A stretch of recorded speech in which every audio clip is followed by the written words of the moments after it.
അയാൾ ജയിലിൽ പോട്ടെ. ഒരു കുടുംബത്തെ മുഴുവൻ ജയിലിൽ അയക്കാൻ മാത്രം ക്രൂരത നമ്മൾ കാണിക്കണമെന്നേ ഞാൻ ചോദിക്കുന്നുള്ളൂ.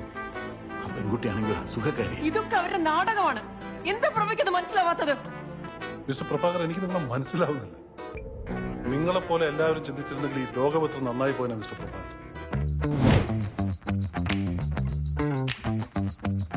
അപ്പോൾ ദൃശ്യം 3 റിലീസ് ചെയ്തേക്കുന്നത് ലാലേട്ടൻ്റെ പിറന്നാൾ ദിവസമാണ്. നമ്മൾ കുറച്ച് ലേറ്റ് ആയി.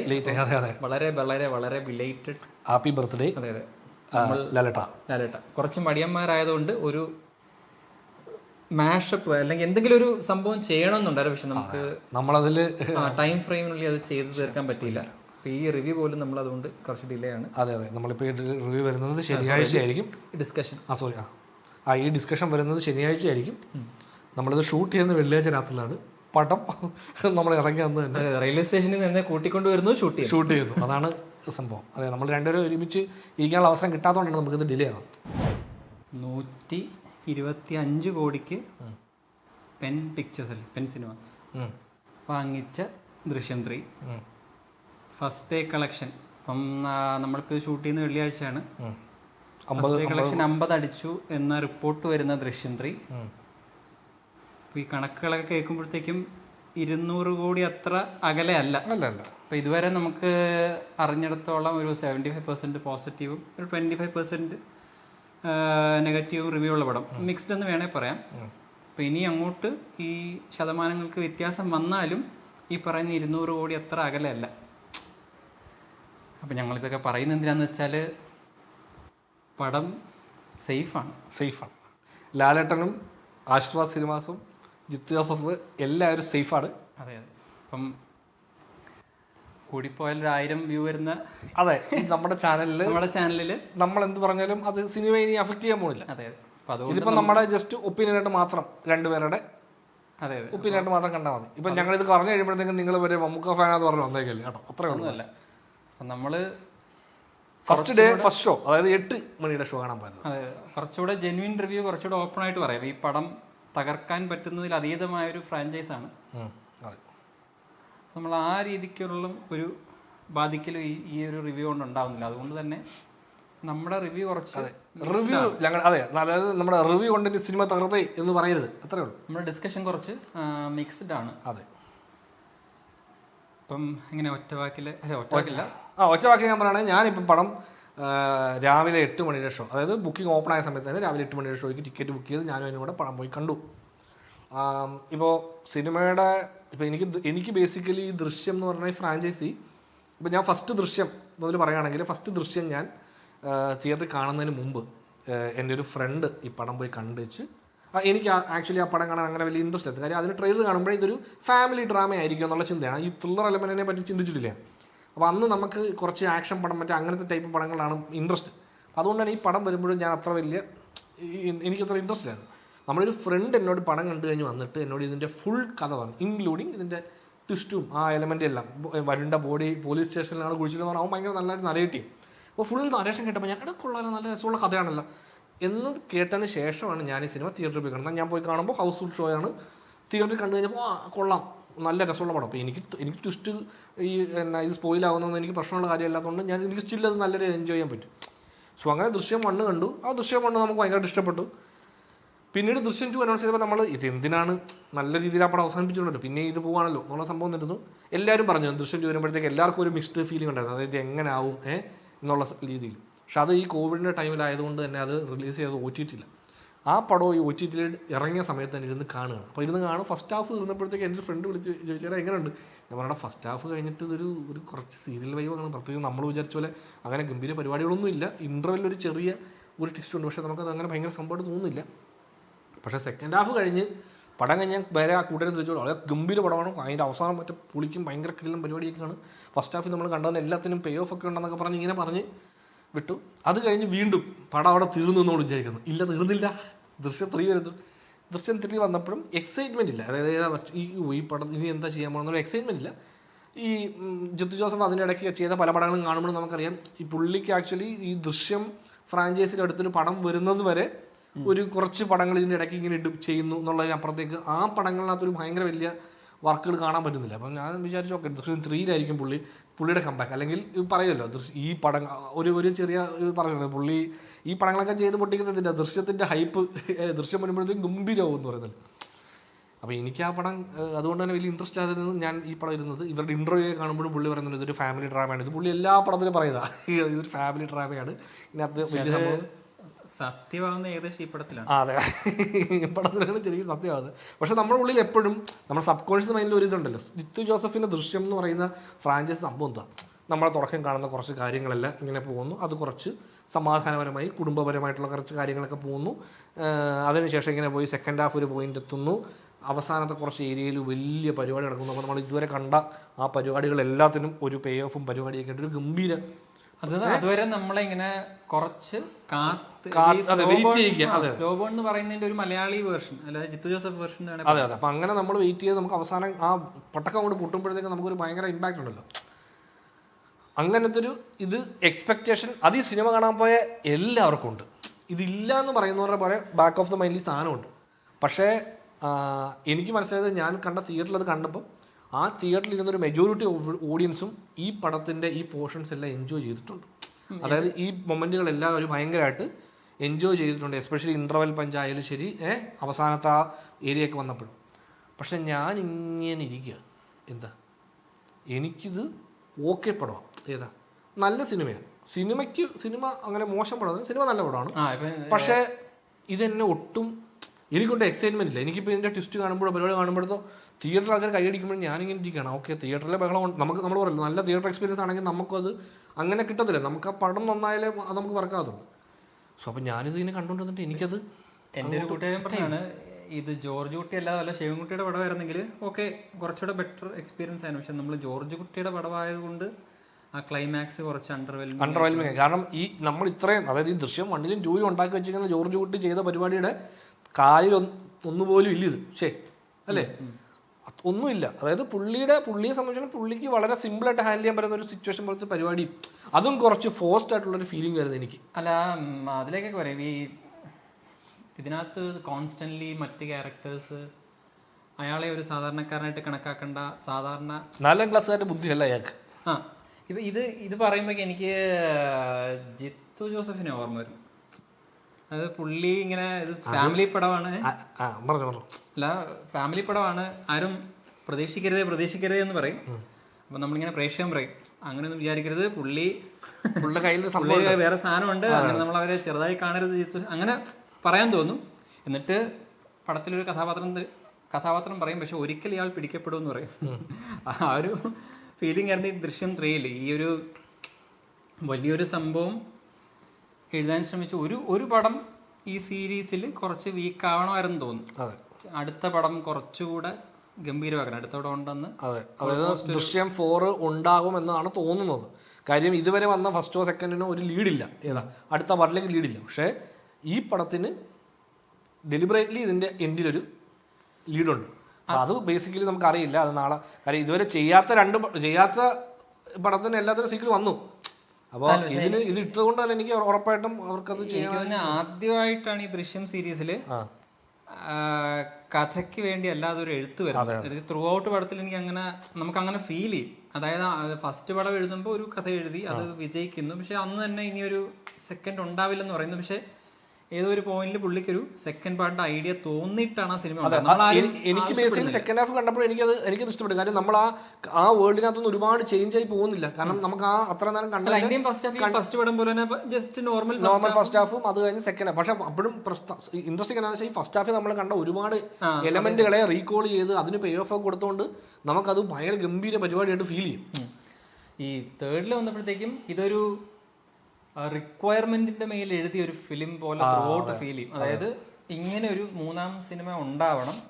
അപ്പൊ ഈ അവസാനത്തെ ഈ ദൃശ്യം 4-ലേക്കുള്ള ലീഡ് റിക്വയർമെന്റ് ആണ്. നമുക്ക് ദൃശ്യം 4-5 ചെയ്യാൻ പറ്റണം, അങ്ങനെ എഴുതണം എന്നുള്ള റിക്വയർമെന്റിൽ എഴുതിയ.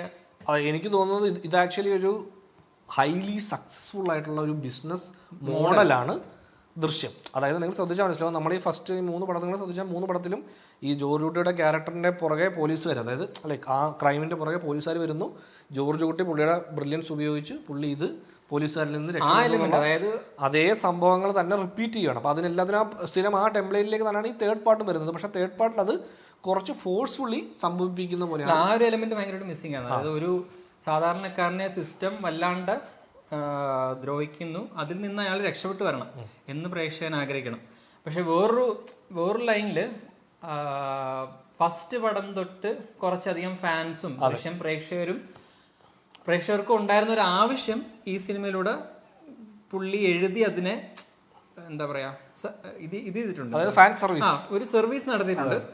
ഈ സെക്കൻഡ് ഹാഫിൽ പല സീക്വൻസസും ഒരു ഫാൻ സർവീസ് മൊമെന്റ് ആണ്. അതുകൊണ്ട് പക്ഷെ ഫാൻ സർവീസ് നമ്മൾ പറയുമ്പോൾ മറ്റേ എന്താ മറ്റു പടങ്ങൾ പോലല്ല, ദൃശ്യത്തിലെ മാസ് സിനിമയാണ്. അതെ, ദൃശ്യം സിനിമയിൽ നമുക്ക് ചെയ്യണമെന്ന് ഈ ക്യാരക്ടർ എന്തുകൊണ്ട് ഇങ്ങനെ ചെയ്തില്ല എന്ന് ഒരുപാട് പേര് ചോദിച്ച കുറെ കാര്യങ്ങൾക്ക് ഈ പടത്തിൽ അതായ ചെയ്തേക്ക് എന്ന് പറയുന്ന പോലെ റൈറ്റിങ്ങിന് അതുകൊണ്ടാണ് ഞാൻ ഒരു ഡെപ്ത് ഇല്ല. നമുക്ക് ഇതൊക്കെയായിരുന്നു ആളുകളുടെ ആവശ്യം. അതൊക്കെ എഴുതിയാൽ ആളുകൾ ഇത് സ്വീകരിക്കും. അതൊരു ബിസിനസ് മോഡൽ റൈറ്റിംഗ് പോലൊരു ഫീല് പടത്തിന്റെ പല കൺവീനിയൻസും ഉണ്ടാ പലതും സംഭവിക്കുന്നത്. അതായത് റൈറ്റിങ്ങിൽ ഈ കഥാപാത്രം ഇവിടെ എത്തിയാൽ ഇത് സംഭവിക്കുന്നുണ്ട്, ആ കഥാപാത്രം അവിടെ എത്തുന്നു. അല്ലാതൊരു ജോർജ് കുട്ടിയുടെ ബ്രില്യൻസ് കൊണ്ടാണ് ഈ സിറ്റുവേഷനിൽ നിന്ന് പുള്ളി രക്ഷപ്പെട്ടതെന്നുള്ളൊരു ഫീലിംഗ് എനിക്ക് ഇല്ലായിരുന്നു. ഒരു കൺവീനിയന്റ് മൊമെന്റ് ടു മൊമെന്റ് ആയിരുന്നു ഇത്. ഇങ്ങനെ മൊമെന്ററിയാണ് അയാളുടെ ആക്ഷൻ ആ മൊമെന്റിൽ ആയിട്ട് സംഭവിക്കുന്നു. ഇൻസ്റ്റന്റ് ഗ്രാറ്റിഫിക്കേഷൻ സീൻസ്, ഇൻസ്റ്റാഗ്രാം ക്രൗഡിന് പറ്റുന്ന രീതിയിലുള്ള ഒരു റൈറ്റിംഗ്. അത് വേണമെങ്കിൽ മോഡേൺ ക്രൗഡിന് വേണ്ടി ഉള്ള എഴുത്തെന്ന് വേണേ പറയാം. പിന്നെ ഉള്ള ഒരു പ്രധാന എലമെന്റ് എന്ന് പറഞ്ഞാൽ ലാലേട്ടന് നന്നായി അഭിനയിക്കാൻ, ഗംഭീര നടനാന്നുള്ളത് ഒരു പുതുമയുള്ള കാര്യമല്ല. പക്ഷെ സെക്കൻഡ് സിനിമയ്ക്കകത്ത് എനിക്ക് പേഴ്സണലി തോന്നിയത് പുള്ളിക്ക് ഒരുപാട് ആക്ടിങ് എക്സ്പ്ലോർ ചെയ്യാനും മാത്രമുള്ള സീൻസ് ഇല്ലായിരുന്നു. ബ്രില്യൻ റൈറ്റിംഗ് ആയിരുന്നു. അതിലൂടെ ആ സിനിമയിൽ വലിയ ഇഷ്യൂ ഉണ്ടായിരുന്നു. ഈ താടി മറ്റേ ഇതൊക്കെ കഴിഞ്ഞിട്ട് മറ്റേ കുറച്ച് ബുദ്ധിമുട്ടുന്ന സമയമാണ്. അതായത് നമ്മള് മോഹൻലാൽ എന്ന് പറയുന്ന നടനെ കുറച്ച് മിസ്സായിരുന്ന സമയമാണ്. കുറെ ഫാക്ടേഴ്സ് അതിനെ ബാധിച്ചിട്ടുണ്ട്. ആ പടത്തിന്റെ ഏറ്റവും വലിയ ഹൈലൈറ്റ് അതിന്റെ റൈറ്റിംഗ് ആണ് എന്ന് പറയുന്നത്. ഇതിനകത്ത് വരുമ്പോൾ ലാലേട്ടൻ എന്ന എലമെന്റ് ഏറ്റവും സ്ട്രോങ് ആയിട്ടുള്ള ഒരു ദൃശ്യം സീരീസ്, ഒരു ദൃശ്യമാണ്. അങ്ങനെ എൻ്റെ അഭിപ്രായത്തിൽ ദൃശ്യം 1 കഴിഞ്ഞിട്ട് 3 ആണ് ലാലേട്ടൻ ഏറ്റവും സ്ട്രോങ് ആയിട്ടുള്ളത്. ദൃശ്യം 2 അത് കഴിഞ്ഞിട്ടേ വരത്തുള്ളൂ. ദൃശ്യം 2 എനിക്ക് നല്ല പെർഫോമൻസ് ഉള്ളതിലുപരി പുള്ളിക്ക് ഷൈൻ ചെയ്യാൻ പറ്റിയ ഒരു സീനുകൾ ഇപ്പോഴും എനിക്ക് അങ്ങനെ ഒരു സീനില്ല. റൈറ്റിംഗ് വൈസ് അല്ല, പടത്തിന്റെ കഥാപരമായിട്ട് ആ പടത്തിന് ഭയങ്കര ആയിപ്പോയിട്ടുണ്ടെങ്കിലും ഈ ക്യാരക്ടർ വൈസ് പുള്ളിയുടെ പെർഫോമൻസ് അങ്ങനെ ഒരു സീനില്ല. അപ്പം ഇതിനകത്ത് പക്ഷെ റൈറ്റിംഗ് വൈസ് എനിക്ക് ഒത്തിരി വീക്കായ ഒരു ദൃശ്യമാണെങ്കിലും ലാലേട്ടൻ എലമെന്റ്, അതെ, പുള്ളിയുടെ ഓരോ സീനിലും പുള്ളി എന്ത് ചെയ്യുന്നു, പുള്ളിയുടെ റിയാക്ഷൻ ഇതൊക്കെ കാണാം. അതെ, അതായത് എനിക്ക് ഞാൻ പടത്തിന്റെ തുടക്കം പോലെ ഏറ്റവും കൂടുതൽ ശ്രദ്ധിച്ചൊരു സംഭവം എന്ന് വെച്ച് കഴിഞ്ഞാൽ ഈ ഇപ്പോഴത്തെ ജോർജ് കുട്ടിയുടെ അവസ്ഥ വെച്ചിട്ട് ജോർജ് കുട്ടിക്ക് എല്ലാവരും സംശയം. ജോർജ് കുട്ടി എടുത്തിരുന്ന എല്ലാവരും അത് പുള്ളിയുടെ മുഖത്ത് കാണാൻ പറ്റും. പുള്ളി ആരെ നോക്കിയാലേ പുള്ളി ഇങ്ങനെ ഒരു നോട്ടമുണ്ട്, ഇങ്ങനെ കണ്ണിങ്ങനെ 2 വട്ടം ഇങ്ങനെ വെട്ടിച്ച് നോക്കും എല്ലാവരും. ഇത് ഞാനിങ്ങനെ മറ്റേ ഭയങ്കര ശ്രദ്ധക്കുറവ്, അതായത് പുള്ളിക്ക് ഈ പറഞ്ഞ ഓർമ്മക്കുറവിന്റെ അല്ലെങ്കിൽ അതായത് നമ്മള് പുള്ളി ആ പൊസിഷനിലെത്തിയല്ലോ, ഏതാ ആ പാവപ്പെട്ടനിൽ നിന്ന് പുള്ളി കുറച്ചുകൂടെ ആ വലിയൊരു നിലയിലെത്തി, സിനിമ എടുത്ത് പ്രൊഡ്യൂസർ ആയെന്നുള്ള നിലയിലെത്തിയ സമയത്ത് പുള്ളിക്ക് കുറേ കാര്യങ്ങൾ ഹാൻഡിൽ ചെയ്യുക. അതിനിടയ്ക്ക് പുള്ളി കുറച്ച് ഇത് മറന്നു പോകുന്നുണ്ടെന്നുള്ള സംഭവമുണ്ട്. അപ്പോൾ അത് ഹാൻഡിൽ ചെയ്തിരിക്കുന്നതും എനിക്ക് ഭയങ്കരമായിട്ട് ഇഷ്ടപ്പെട്ടത് പുള്ളി ആൾക്കാരെ ഒബ്സർവ് ചെയ്യുന്നത്. സ്റ്റിൽ പുള്ളി ഒബ്സർവ് ചെയ്യല്ല, ശരിക്കും പുള്ളിക്ക് എല്ലാവരും ഡൗട്ടാണ്. പുള്ളി പഴയ പോലെ അത്രയും എല്ലാവരും മനസ്സിലാക്കുന്നില്ല, സംസാരിക്കാത്ത പോലെ. അത് തന്നെ അത് എസ്പെഷ്യലി എനിക്ക് ഭയങ്കരമായിട്ട് ഇൻട്രസ്റ്റിംഗ് ആയിട്ട് തോന്നിയതാണ് മറ്റേ ഇർഷാദിന്റെ ക്യാരക്ടർ ഉണ്ടല്ലോ, പഴയ പോലീസുകാരൻ. ആ പുള്ളി കാണുന്നു, പുള്ളി ഭയങ്കര സന്തോഷത്തോടെ ഒരു ക്രിമിനലാണ്, ഈ കഥകളെല്ലാം അറിയാമെങ്കിലും പുള്ളി ഭയങ്കര എന്നിട്ട് ജോർജ് കുട്ടി എന്ത് ചെയ്യുന്നു സുഖമാണോ എന്ന് പറഞ്ഞ രീതിയിൽ പുള്ളി സംസാരിക്കുമ്പോഴും ലാലേട്ടൻ ഇങ്ങനെ കുറച്ച് എന്റെ ഭാഗത്തുനിന്നൊന്നും അതെ, എത്ര സ്നേഹത്തോടെ ഒരാൾ സംസാരിച്ചാലും ഞാൻ ഒരു കാരണവശാലും പുള്ളിയോട് സത്യം പറയത്തില്ല. ഇവർക്ക് എല്ലാവരുടെ മനസ്സിലും ഉണ്ട് ഞങ്ങൾ ചെയ്തിട്ടുണ്ടാവുമെന്ന്, പക്ഷെ അത് എൻ്റെ വായിൽ നിന്ന് കേൾക്കില്ല എന്നുള്ള ലൈനിൽ പുള്ളി ഇങ്ങനെ ഒഴിഞ്ഞു മാറുകയും അതുപോലെ പുള്ളിയുടെ നോട്ടത്തിൽ എപ്പോഴും പുള്ളിയുടെ മകനൊരു ഇത് വേണം, സിനിമയിൽ ഒരു അവസരം വേണമെന്ന് പറയുമ്പോഴത്തേക്ക് അതൊക്കെ ചെയ്തു കൊടുക്കും. ഇതെല്ലാം ചെയ്തു കൊടുത്താലും പുള്ളിക്ക് അതിനുശേഷം പുള്ളിയെ സഹായിക്കാൻ ഇയാൾ വരുന്നുണ്ടല്ലേ, പുള്ളിയുടെ പ്രശ്നങ്ങൾ കേൾക്കാനും പുള്ളിയെ സഹായിക്കുന്ന സൈബർ സെക്യൂരിറ്റിയിൽ ഇതൊക്കെ പറയുമ്പോഴും അതൊരു നോട്ടീസബിൾ ഡിഫറൻസ് ഉണ്ട്. അതായത് ലാലേട്ടൻ എന്ന ക്യാരക്ടർ പുറത്തിറങ്ങിയുള്ള ഇന്ററാക്ഷനും വീട്ടിനകത്തുള്ള ഇന്ററാക്ഷനും തമ്മിൽ ഒരു ഡിഫറൻസ് ഫീൽ ചെയ്യും നമുക്ക്. ആ മേശപ്പുറത്തിരുന്ന് കഴിക്കുക അല്ലെങ്കിൽ മീനായിട്ടുള്ള ഇന്ററാക്ഷൻസ്, ഇതിലൊക്കെ കുറച്ച് വേരിയേഷൻ ഉണ്ട്. കുറച്ചുകൂടെ ഫ്രീ ആയിട്ട്, കുറച്ചുകൂടെ ഒരു സാധാരണക്കാരനായിട്ടുള്ളൊരു സംഭവം. പിന്നെ പുറത്തിറങ്ങുമ്പോൾ ഭയങ്കര കെയർഫുൾ ആയിട്ടുള്ള, അതെ, പുള്ളി ആൾക്കാരോട് എങ്ങനെ സംസാരിക്കണം, ആർക്ക് ഞാൻ മുഖം കൊടുക്കണം എന്നുള്ളത് ഭയങ്കര വ്യക്തമായ ധാരണ ഉള്ള പോലത്തെ ഒരു ക്യാരക്ടറായിട്ട് ഇതിനകത്ത് ഭയങ്കരമായിട്ട് ഫീൽ ചെയ്യും. അതാണ് എനിക്ക് ഫസ്റ്റ് ഹാഫിൽ, അതായത് ഫസ്റ്റ് ഹാഫ് ഞാൻ ഇങ്ങനെ കണ്ട് തീർത്തപ്പോൾ എനിക്ക് ഓക്കെ ദൃശ്യം സീരീസിന്റെ ചേർത്ത് വെക്കാൻ പറ്റുന്ന ഒരു ഫസ്റ്റ് അപ്പൊ എനിക്ക് ബേസിക്കലി അറിയാം. ഓക്കെ, ഞാൻ ഫസ്റ്റ് ഹാഫ് കണ്ട് ഇരുന്നപ്പോൾ എനിക്ക് മറ്റേ ഭയങ്കര ഹൈ ഇല്ലെങ്കിലും ഞാനിങ്ങനെ ഈ ഇന്റർവെൽ സീനിലെ ക്യാരക്ടർ റിവീൽ വന്നപ്പോഴും നമുക്കത് ഭയങ്കര വലിയ വാവ് മൊമെന്റ് അല്ല, സ്റ്റിൽ നമ്മൾ വിചാരിച്ചിരുന്നു. അല്ല, എനിക്കത് ഇൻട്രസ്റ്റിംഗ് ആണെന്നാ തോന്നിയത്. ഞാൻ വാവ് എന്നല്ല, കാരണം ഇത് കുറച്ചധികം ഡിസ്കഷൻസ് ഞാൻ കണ്ടിരുന്നു. ഈ ക്യാരക്ടർ തിരിച്ചു വന്നിരുന്നെങ്കിൽ ഗംഭീരമായി. അതെ അതെ, ആ പോയിന്റിനെ പറ്റി നമ്മൾ ആലോചിക്കുന്നുണ്ട്. ഏതെങ്കിലും ഒരു പോയിന്റിൽ സ്പോയിലർ ഇത് വെച്ചേക്കണേ. അത് വെക്കാം തുടങ്ങുമ്പോൾ നമ്മൾ സ്റ്റാർട്ട് ചെയ്യുമല്ലോ. അപ്പോൾ ആക്ച്വലി എനിക്ക് ഈ പറഞ്ഞ പോലെ ആ ക്യാരക്ടറിന്റെ തിരിച്ചു വരവ് സംഭവം കണ്ടപ്പോൾ ഞാൻ ഓക്കെ ഇത് കൊള്ളാം. തിയേറ്ററിൽ നല്ല കൈകൊണ്ട് ബഹളമൊക്കെ ഞാൻ ഓക്കെ കൊള്ളാം. അപ്പോൾ എനിക്കറിയാം ഫസ്റ്റ് ഹാഫ് ഇങ്ങനെയൊക്കെ പോകത്തുള്ളൂ, പക്ഷെ സെക്കൻഡ് ഹാഫിലാണ് പരിപാടി ഇരിക്കുന്നത്. ഇത് നമ്മളിപ്പോൾ കണ്ട ഇത്രയും കാര്യങ്ങളിനകത്ത് എല്ലാത്തിനകത്തും ഓരോ എലമെൻറ്റുകൾ പ്ലേസ് ചെയ്തൊരു പേ ബാക്ക് അല്ലെങ്കിൽ ഒരു പേ ഓഫ് വരാൻ ചാൻസ് ഉണ്ട്. എല്ലാത്തിലും ഇല്ലെങ്കിൽ എവിടെയെങ്കിലുമൊക്കെ ഒരു പേ ഓഫ് ഉണ്ടാവണമല്ലോ. എന്നെ സങ്കടപ്പെടുത്തിയത് നമ്മൾ കണ്ടിരുന്നത് first half to second half തുടങ്ങി കുറച്ച് നേരം 75%ഓളം ഈ അതിനുശേഷം അതുമായിട്ട് പടത്തിന്റെ ബാക്കിയുള്ള സംഭവം നടക്കുന്നതിനകത്ത് ഭയങ്കര വലിയ കണക്ഷൻ ഇല്ല. നമ്മൾ ആക്ച്വലി ഇവരുടെ ആ സെക്കൻഡ് പാർട്ട് കഴിഞ്ഞതിന് ശേഷം കുറച്ച് നേരത്തെ ഇവരുടെ ലൈഫ് കണ്ടു എന്ന് മാത്രമേ ഉള്ളൂ.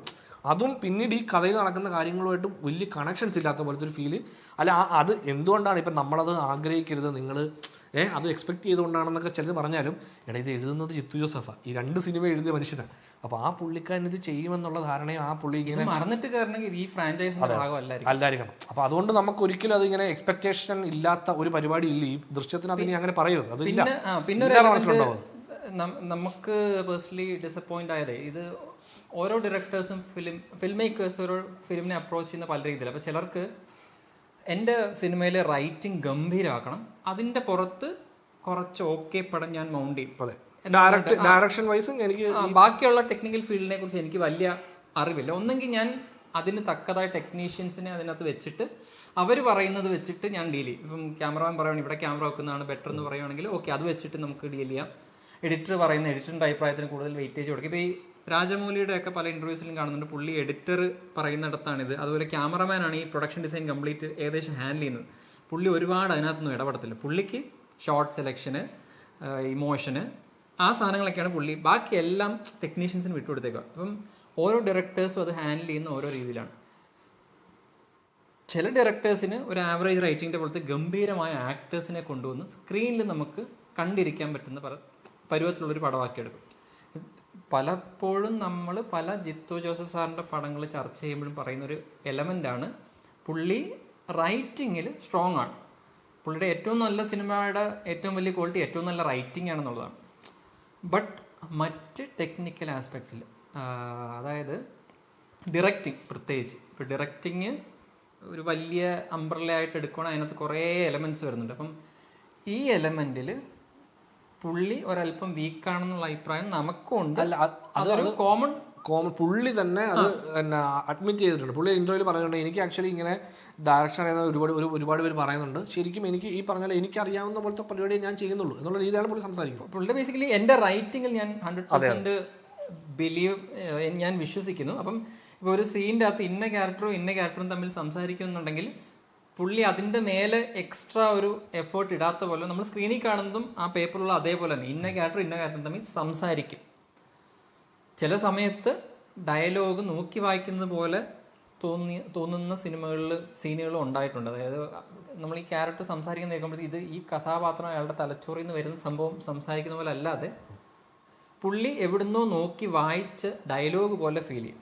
അപ്പം അങ്ങനെയുള്ള കേസാണ് ഈ നമുക്ക് ഈ ഡയറക്ഷൻ കുറച്ചുകൂടെ പിന്നെ എല്ലാ പടത്തിനും നമ്മൾ ഒബ്സർവ് ചെയ്തിട്ടുള്ള ഒരു കാര്യം എന്ന് പറഞ്ഞാൽ പുള്ളിക്ക് ലേറ്റർ സ്റ്റേജിലാണ് കൂടുതൽ കണ്ടുവന്നിട്ടുള്ളത്. ഇപ്പോൾ ഈ അടുത്തിറങ്ങിയ സിനിമകളിൽ പുള്ളിക്കൊരു കോൺവെർസേഷൻ സീൻ വരുമ്പോൾ അതിനകത്തെ കഥാപാത്രങ്ങൾ ഇരിക്കണം.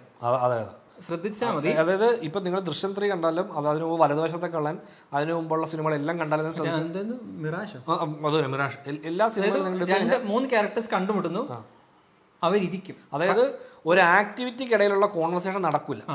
ഈ സംഭാഷണമാണെങ്കിൽ ഇവരെല്ലാവരും ഇരിക്കും, അല്ലെങ്കിൽ നിൽക്കും. അതായത് ബേസിക്കലി നമ്മൾ ഈ കോൺവെർസേഷൻ നടക്കുമ്പോൾ കോൺവെർസേഷൻ മാത്രം, അതായത് പേപ്പറിൽ ഇവർ രണ്ട് സംസാരിക്കുന്നു, ഈ ഡയലോഗ് പറഞ്ഞ് തീർക്കുക എന്നുള്ള എന്താ പറയാ സംഗതി വെച്ചിട്ടാണ് ആ സീൻ ഷൂട്ട് ചെയ്യുന്നത്. അതായത് ഈ സിനിമയ്ക്കകത്ത് നമ്മുടെ മനസ്സിന്റെ പുറയിലുണ്ട് ജിത്തു ജോസഫ് സിനിമകളിൽ ഇങ്ങനൊരു സംഭവം ഉണ്ട്.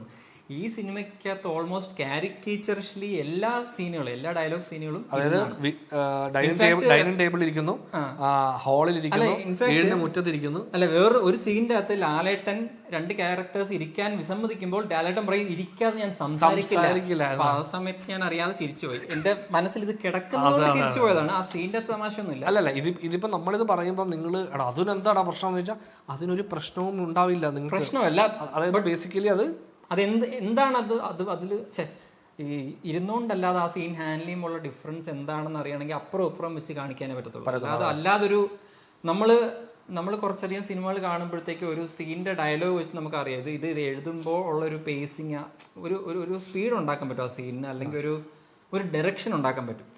ഇത് ഇങ്ങോട്ടാണ് ഈ ഡയലോഗ് സീൻ പോകുന്നത് എന്നുള്ളൊരു ഡയറക്ഷനോ സ്പീഡോ ഒക്കെ ഉണ്ടാക്കാൻ വേണ്ടി നമ്മൾ ഡയറക്ഷൻ സൈഡിൽ ക്യാമറ ആംഗിൾസ് വേരി ചെയ്യും, ആക്ടേഴ്സിൻ്റെ പൊസിഷൻസ് വേരി ചെയ്യും, പിന്നെ ഈ പറയുന്ന പോലെ അവരുടെ ആക്ടിവിറ്റി, അല്ലെങ്കിൽ ഒരു കയ്യിലൊരു സാധനം കൊടുക്കും ഇത് വെച്ചിങ്ങനെ. അപ്പം ഇപ്പോൾ കയ്യിലൊരു പേന ഉണ്ടെന്ന് വെച്ചാൽ, അപ്പോൾ ഈ ഡയലോഗ്സിനകത്തൊരു ഇമ്പോർട്ടൻറ്റ് സാധനമാണെങ്കിൽ തുടക്കം തൊട്ട് ആ ക്യാരക്ടർക്ക് ഇതിങ്ങനെ കൊണ്ടിരിക്കുകയാണെങ്കിൽ ഒരു ഇമ്പോർട്ടൻറ്റ് സാധനം വരെ അത് നിർത്തിയിട്ട് നോക്കാൻ ആക്ടറിന് പോലും ഒരു എക്സ്ട്രാ എഫേർട്ട് ഇടാൻ പറ്റും. അതിലൂടെ നമുക്ക് ഈ ക്യാരക്ടറിനെ മനസ്സിലാക്കാനും കുറച്ച് പറ്റും.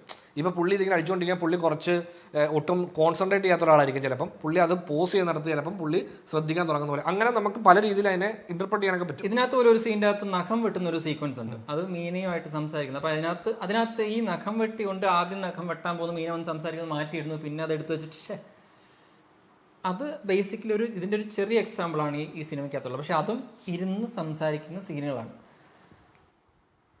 നടന്നുകൊണ്ട് നഖം വെട്ടി കൈമുറി എന്ന് പറയുന്നത് അല്ല, നമ്മളിത് പറയുന്നത് നമ്മൾ കുറച്ച് ആവശ്യത്തിൽ കൂടുതൽ ഒരു ഡയറക്ടറിനെ ഒബ്സർവ് ചെയ്യുന്നത്. നമുക്കിത് ഇവരോടൊക്കെയുള്ള ഇഷ്ടം കൊണ്ടാണ് നമ്മൾ ഇവരുടെ പടങ്ങളെല്ലാം കാണുന്നതുകൊണ്ടൊക്കെ. ഒരു പോയിന്റ് കഴിയുമ്പോൾ നമ്മളിങ്ങനെ എല്ലാ ഡയറക്ടേഴ്സിന്റെയും ചില എന്താ പറയാ സ്ഥിരം ചെയ്യുന്ന കുറച്ച് അവരുടെ സ്റ്റൈൽ ഓഫ് ഡയറക്ഷൻ എന്താണെന്നുള്ളത് നമ്മൾ കണ്ടുപഠിക്കാണ്. കാര്യം നമുക്കും ഈ പറഞ്ഞ പോലെ ഇത് ചെയ്യണമെന്ന് ആഗ്രഹമുള്ളത് കൊണ്ട് നമ്മളിത് പഠിക്കും. എന്താണ് ഇവർ ചെയ്യുന്ന ഒരു സീനിനകത്ത്, എന്ത് എഫേർട്ടാണ് അവരിടുന്നത്, എന്തൊക്കെയാണ് അവർ ചെയ്യുന്നത്.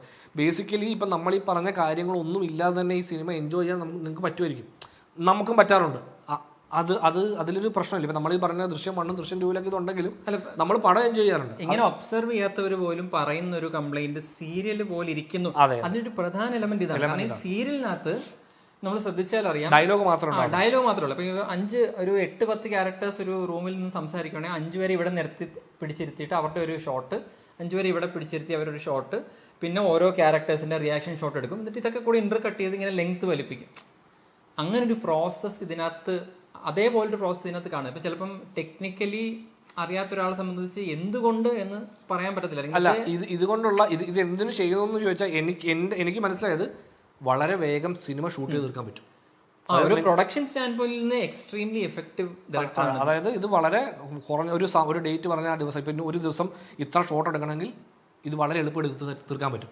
അതേ സമയത്ത് ഒരു ആക്ടിവിറ്റി ചെയ്തുകൊണ്ട് ഒരു ഡയലോഗ് പറഞ്ഞ് അഭിനയിച്ച് മൂവ് ചെയ്തുകൊണ്ടാണ് ചെയ്യുന്നതെങ്കിൽ ക്യാമറ അതിന് ബ്ലോക്കിങ്ങും പരിപാടിയും ഈ പറഞ്ഞ പൊസിഷനൊക്കെ ഹാൻഡിൽ ചെയ്ത് അതിനകത്ത് ടൈമിംഗ് വ്യത്യാസം വന്ന് മൾട്ടിപ്പിൾ ടേക്സ് പോയി കുറച്ച് സമയം എടുക്കുമായിരിക്കും. അങ്ങനത്തെ ഒരു പ്രശ്നമുണ്ട്. അതിന് ഒരു പക്ഷേ കണ്ട ഉപാധിയാവാം, അല്ലെങ്കിൽ എനിക്ക് മനസ്സിലായി അതിനപ്പുറത്തേക്ക് പുള്ളിക്ക് കുറച്ചുകൂടെ ഏറ്റവും ഈസി ടു ഹാൻഡിൽ, അതായത് ഈ സിനിമയെ പുള്ളിക്ക് സമീപിക്കാൻ ഏറ്റവും ഈസി ഇതാണ് എന്ന് തോന്നുന്നു. അപ്പൊ അതുകൊണ്ടായിരിക്കണം അദ്ദേഹത്തിന്റെ സ്റ്റൈൽ. ഇപ്പം എല്ലാവരും അങ്ങനെ പറയുന്നുണ്ടെങ്കിൽ അങ്ങനെ ഇരുന്നോട്ടെ, ഞാനതായിട്ട് മാറ്റുന്നില്ല എന്നുള്ള റൈറ്റിംഗ് ഇതിന്റെയും സ്ട്രോങ് ആയിരുന്നെങ്കിൽ അതെ ഇതൊരു വിഷയം, ഇത് അത്ര വലിയ വിഷയമല്ല. കാരണം സ്ട്രോങ് റൈറ്റിംഗിന്റെ മേലെ എൻ്റെ ഡയറക്ടോറിയൽ സ്റ്റൈൽ ഇതാണ് എന്ന് പുള്ളിക്ക് പറയാം. പക്ഷേ ഈ പടത്തിന് എന്നെ സംബന്ധിച്ച്, അല്ലെങ്കിൽ ഈ മിറാഷ്, അങ്ങനെ കുറച്ച് അധികം സിനിമകളുടെ റൈറ്റിംഗും ഭയങ്കര വീക്കാണ്. അപ്പോൾ അതിൻ്റെ പുറത്ത് കുറച്ച് വീക്ക് എന്നുള്ള വാക്ക് കുറച്ച് സ്ട്രോങ് ആണ്. അതായത് നമ്മൾ എക്സാമ്പിൾ ശ്രദ്ധിച്ചാൽ മതി. അതായത് നമ്മൾ ചില തമിഴ് പടത്തിലോ അല്ലെങ്കിൽ ഇങ്ങനെ മറ്റേ ഈ നമ്മളൊരു എക്സാമ്പിൾ അത്ലി എന്ന് പറഞ്ഞിട്ട് ഒരു ഡയറക്ടർ എടുക്കുക. ഈ അത്ലിയുടെ ഏറ്റവും വലിയ അഡ്വാൻറ്റേജ് എന്ന് വെച്ചാൽ റൈറ്റിംഗ് ബേസിക്കലി ഭയങ്കര മിഡ് റൈറ്റിംഗ് ആണെന്ന് പുള്ളിക്ക് ഉൾപ്പെടെ അറിയായിരിക്കും. അത് ഡയറക്റ്റ് ചെയ്യുന്നതിലാണ് പുള്ളിയുടെ സ്കിൽ. അതായത് ഇതൊരു വളരെ നോർമൽ സീനാണ്. ആ സീനെ പക്ഷേ ഭയങ്കര പരിപാടികളൊക്കെ ഇട്ട് ക്യാമറ വർക്കും ഈ ഷോട്ട് കുറച്ച് പരിപാടി ഇമ്പാക്റ്റ് കൊടുക്കാനുള്ള ശ്രമം ഒരു ഡയറക്ടർ എന്ന നിലയിൽ പുള്ളി എടുക്കാറുണ്ട്. പുള്ളിയെ ഇഷ്ടമല്ല. ഇപ്പം ഞാൻ അറ്റ്ലീസ്റ്റ് ഫാൻ അല്ലെങ്കിൽ പോലും ഈ പടത്തിൽ എന്ത് പരിപാടി പുള്ളി കാണിക്കും അറിയാൻ നമ്മൾ പോവും. അതായത് പുള്ളി നമുക്കറിയാം ഈ കഥാപരമായി ഇത് ഇത്രയേ ഉള്ളൂ, റൈറ്റിംഗ് ഇങ്ങനെ ഈ സീൻ കാണുമ്പോൾ നമുക്ക് അയ്യേ എന്നൊക്കെ ചിലപ്പോൾ തോന്നുമായിരിക്കും. പക്ഷെ അത് എടുത്തു വെക്കുന്ന രീതി എന്ന് പറയുന്നതിലാണ് ഒരു ഡയറക്ടറുടെ സ്കില്ല്. ബേസിക്കലി നമ്മളിപ്പോൾ കമ്പയർ ചെയ്യല്ല, നമ്മൾ ഉദ്ദേശിക്കുന്നത് ഒരു വളരെ മിഡായിട്ടുള്ളൊരു സ്ക്രിപ്റ്റിനെ ഡയറക്റ്റ് ചെയ്ത് ആ ലെവലിൽ എത്തിക്കാൻ പറ്റും. ഇവിടെ ഈ പറഞ്ഞ പോലെ ജിത്തു ജോസഫിന് ഏറ്റവും ഹൈലൈറ്റ് എന്ന് പറയുന്നത് അദ്ദേഹത്തിൻ്റെ റൈറ്റിംഗ് ആണ്.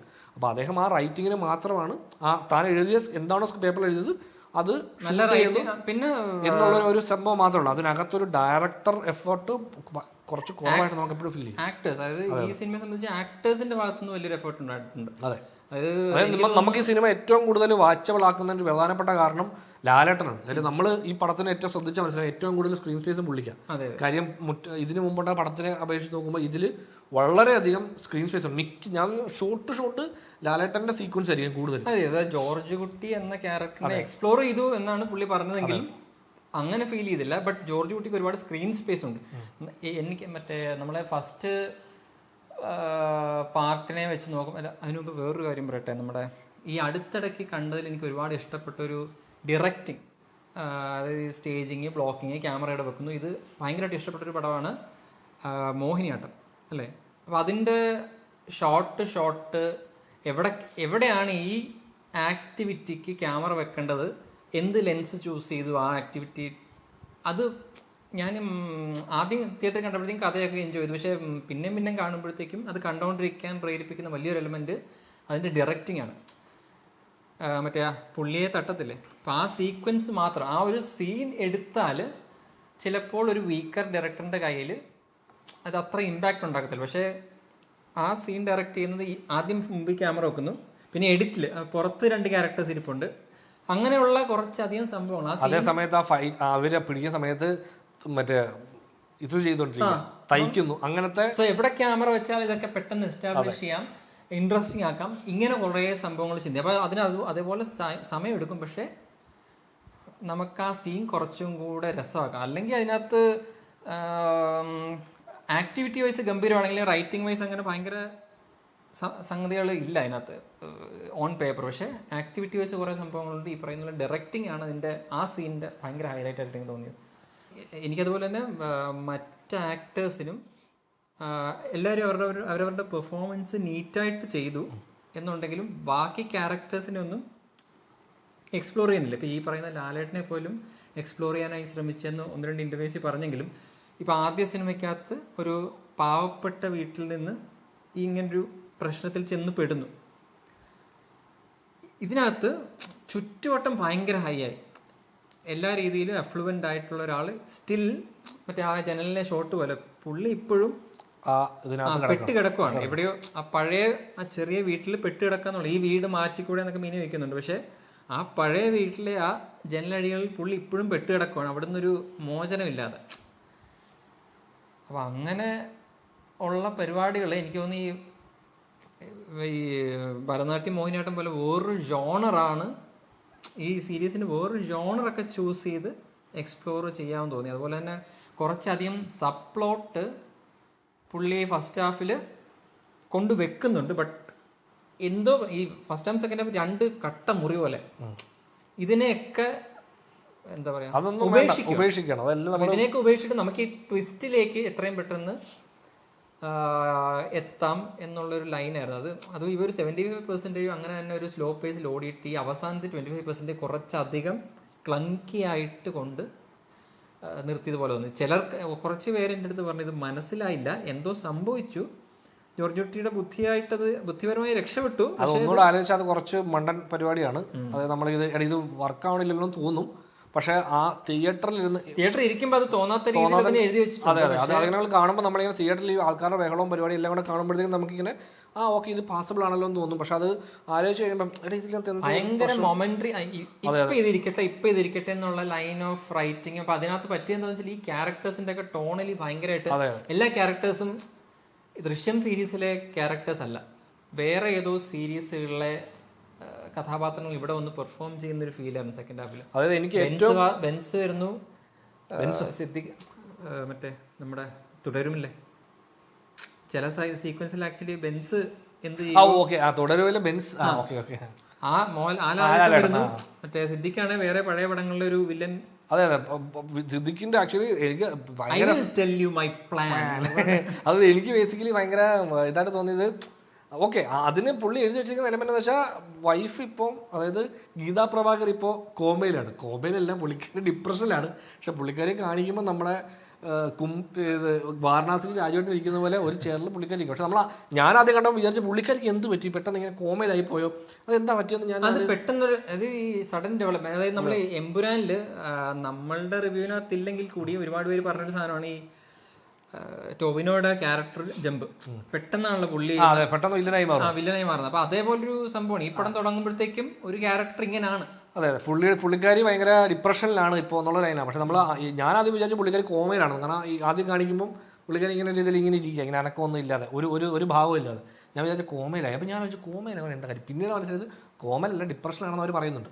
നമ്മൾ പേടിക്കണം, നമുക്ക് എല്ലാം പറഞ്ഞു തരും. അതുകൊണ്ട് നമ്മൾ ഒന്നിൽ പേടിക്കും. കുറച്ചധികം പറഞ്ഞ് ഈ മനസ്സിലായില്ലെങ്കിലും പറഞ്ഞു തരാൻ എല്ലാം നമുക്ക് പറഞ്ഞങ്ങ് തരുന്നുണ്ട്. ചെറിയ കാര്യങ്ങളുമല്ല. അതായത് മറ്റേ രണ്ട് പെൺമക്കൾ തമ്മിൽ പറ എന്ന് പറഞ്ഞാൽ ഇങ്ങോട്ടും ഇങ്ങോട്ടും ഒരു സംഭവമില്ലേ, അത് കഴിഞ്ഞിട്ടാണ് ഒരു അങ്ങനെയുള്ള കുറച്ച് സീനുകൾ, അതായത് അകത്തു നിന്ന് തന്നെ അതായത് കട്ട് ചെയ്യാന്ന് പറഞ്ഞത്.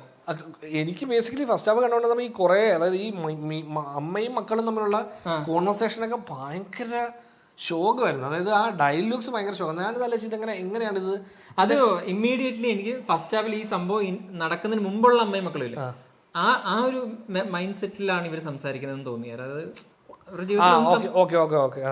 കുറച്ചൊക്കെ മീനയുടെ എക്സ്പ്രഷൻ കണ്ടപ്പോൾ ഞാൻ വിചാരിച്ചു ഓക്കെ ഇവര് ഇത് അറിഞ്ഞില്ല ഇനി. അത് എനിക്ക് ഭയങ്കരമായിട്ട് സെക്കൻഡ് ഹാഫിലേക്ക് ഈ പടം ഒന്ന് ചൂട് പിടിച്ച് തുടങ്ങാൻ ശ്രമിക്കുമ്പോഴും വീണ്ടും ഈ ടോൺ ഷിഫ്റ്റ് വരും. അതായത് മീനയുടെ അവരുടെ വീട്ടിലേക്ക് ഇവരെ കാണിക്കുമ്പോഴത്തേക്കും ഭയങ്കര ബാക്ക്ഗ്രൗണ്ട് സ്കോർ ഉൾപ്പെടെ പെട്ടെന്ന് ആ മൂടൊക്കെ മാറിയിട്ടെ കുറച്ച് ഒരു ഫണ്ണി ലൈനിലേക്ക് മാറും. ഞാൻ ആലോചിച്ചത് എന്താ ഇങ്ങനെ ടോൺ ഷിഫ്റ്റ്. കാര്യം നമ്മളിതെല്ലാം പറയുമ്പം നമ്മൾ ഇതിനു മുമ്പ് കണ്ട 2 സിനിമകളുണ്ട് നമ്മുടെ മുമ്പിൽ, ഏത് ഈ ദൃശ്യം ഫ്രാഞ്ചൈസിയിൽ. അതിലൊന്നും നമ്മളിത് കണ്ടിട്ടില്ല. അതുകൊണ്ടാണ് നമ്മൾ ഇതിനെപ്പറ്റി വളരെ പറയുന്നത്. ജിത്തു ജോസഫിന്റെ കുറച്ച് ഇന്റർവ്യൂസിൽ ഞങ്ങൾ ഇങ്ങനെ കുറച്ച് പ്രശ്നങ്ങൾ പുള്ളി ഈ റിവ്യൂസ് ഒക്കെ കാണുന്നുണ്ട്. ഇങ്ങനെ കുറച്ച് പ്രശ്നങ്ങൾ പല റിവ്യൂലും വേറെ സിനിമകളുടെ റേസ് ചെയ്തപ്പോൾ പുള്ളി പറയുന്നുണ്ട് അതങ്ങനെ ജീവിതത്തിൽ അങ്ങനെയാണ്, ഒരു ദിവസം ഇങ്ങനെ ആയിരിക്കും, ഒരു ദിവസം അങ്ങനെ ആയിരിക്കും. പക്ഷെ നമ്മൾ എല്ലാ കാര്യത്തിന്റെയും ലൈഫ് ലോജിക്ക് സിനിമയിൽ അപ്ലൈ ചെയ്യാൻ പറ്റത്തില്ല. നമ്മൾ 10-30 വർഷത്തെ ജീവിതത്തെ നമ്മൾ 2-2.5 മണിക്കൂറിലേക്ക് കംപ്രസ് ചെയ്യുമ്പോൾ ചില കാര്യങ്ങൾ നമ്മൾ അതിന്റെ ടോണൽ കൺസിസ്റ്റൻസി ഒക്കെ മെയിൻറ്റെയിൻ ചെയ്യണമെന്ന് തോന്നുന്നു. അപ്പം ഈ സീനിൽ ഭയങ്കര സീരിയസ് ആയിട്ട് നിൽക്കുന്ന ഒരു ക്യാരക്ടർ അടുത്ത സീനിൽ തമാശ ആയാലും നമ്മൾ ഓഡിയൻസിനെ സംബന്ധിച്ച് നമ്മൾ എങ്ങോട്ടാ പോകുന്നത് അത് സംബന്ധിച്ച 2 ദിവസമാണ്. അപ്പം നമുക്ക് ഇത്ര 24-48 മണിക്കൂറുണ്ട്. ഇവിടെ എന്ന് പറഞ്ഞാൽ നമ്മൾ 2.5 മണിക്കൂർ പടം കാണോ. ഞാനിപ്പോൾ ഈ ഒരു സീൻ കണ്ട് അടുത്ത സീനിൽ അത് തമാശയായി പറയുമ്പോഴത്തേക്കും ഞാൻ ഇമോഷണലി സിനിമയിലേക്ക് ഇന്നായി കഴിഞ്ഞിരിക്കുമ്പോഴായിരിക്കും പെട്ടെന്നൊരു കോമഡി വന്നിട്ട് അപ്പം നാളെ ഇതെന്താണ് മറ്റേ എൻ്റെ മൂഡ് സ്പോയിലായി. ചില കൊറിയൻ സിനിമകളിൽ ഇങ്ങനെ ടപ്പട്ടപ്പന്ന് മറ്റേ ടോണലൊക്കെ ഷിഫ്റ്റ് ചെയ്ത്. അപ്പോൾ അത് അങ്ങനത്തെ എലമെന്റുകൾ ഈ പടത്തിനകത്ത് ഒരുപാടുണ്ടാകും. അത് എനിക്ക് ബേസിക്കലി ഈ ഇവരുടെ വീട്ടിലെ ഈ ഡയലോഗ്സ് ഭയങ്കര ഷോക്കായിട്ട്, അതിലും കുറെ സാധനങ്ങളൊക്കെ നമ്മൾ ചില കാര്യങ്ങൾ പറയാൻ വേണ്ടി പറയുന്ന പോലെ. അതായത് ഇപ്പോൾ അമ്മ ഇപ്പൊ എന്തിനാ അവിടെ കല്യാണം നടത്തുന്നത്, അവർ തമ്മിൽ സംസാരിക്കണം. ഞാൻ ഇതൊക്കെ നമ്മൾ ഒരുപാട് പടത്തിൽ ഈ എലമെന്റുകൾ വന്നു പോയത്. അതങ്ങ് ചെയ്താൽ മതി. ഏതോ ഒരു പോയിന്റിൽ ജിത്തു ജോസഫ് വിചാരിച്ചാണ് ഇങ്ങനെ ഒരു മെസ്സേജും കൂടെ ഇരിക്കട്ടെ ഈ പടം, അങ്ങനെ ആ ലൈനിൽ ഓഫ് റൈറ്റിംഗ് പോലെ. അതുപോലെ ആ പെൺകൊച്ച് മറ്റേ കല്യാണം വിളിക്കാൻ വന്നു കഴിയുമ്പോഴത്തേക്കും അവിടെ ഒരു എലമെന്റ് ഉണ്ടല്ലോ, അതായത് ഈ ഇളയ മകളെന്ന് പറയുന്നത്. അപ്പോൾ ഇളയ മകൾ ആദ്യം പോലെ ഇത് പറഞ്ഞുകൊണ്ടിരിക്കുക, അത് നമുക്കൊരു സീനിൽ നിന്ന് മനസ്സിലാക്കി കഴിഞ്ഞാൽ വീണ്ടും പുള്ളിക്കാരി തന്നെ. അതായത് പുള്ളിക്കാരി ഈ വീട്ടിലെ എന്താ ഈ പറഞ്ഞ പോലെ ഇവരുടെ ഇതിനൊന്നും നിൽക്കാത്ത സ്വന്തമായിട്ടൊരു ചിന്തയുള്ള സ്വന്തമായിട്ട് ഐഡന്റിറ്റി ഉള്ള ഒരാളാണ്. അല്ലെങ്കിൽ മൂത്ത മകളെ പോലെ അച്ഛനമ്മ അനുസരിക്കുന്ന ഒരാളല്ല. പുള്ളിക്കാരിക്ക് ഒരു തീരുമാനം എടുക്കാൻ പറ്റും എന്നുള്ള ലൈനിലൊരു ക്യാരക്ടറാണെന്ന് ആദ്യം അതിപ്പോൾ ഒരു മറ്റേ സെക്കൻഡ് പാർട്ടിൽ പോലെ എസ്റ്റാബ്ലിഷ് ചെയ്തിട്ടുണ്ട്. ഇതിനകത്തും അത് വന്നിട്ടുണ്ട്. അപ്പൊ അത് തന്നെയാണ് പുള്ളിക്കാരി എല്ലാ സീനിലും ചെയ്തുകൊണ്ടിരുന്നത്. പുള്ളിക്കാരി കുറച്ച് സ്ക്രീൻ സ്പേസ് ഉണ്ട്, അത് രസമാണ്. ആ ഒരു സ്പാറിംഗ് രസം ഉണ്ടായിരുന്നു. പക്ഷെ ഈ പടത്തിനകത്ത് ഇത് എന്തോ ഒരു, അല്ലെങ്കിൽ ഇതൊക്കെ ഫസ്റ്റ് ഹാഫിന്റെ തുടക്കം വെച്ചിട്ട് നമ്മളിങ്ങനെ ഇന്നാക്കാൻ.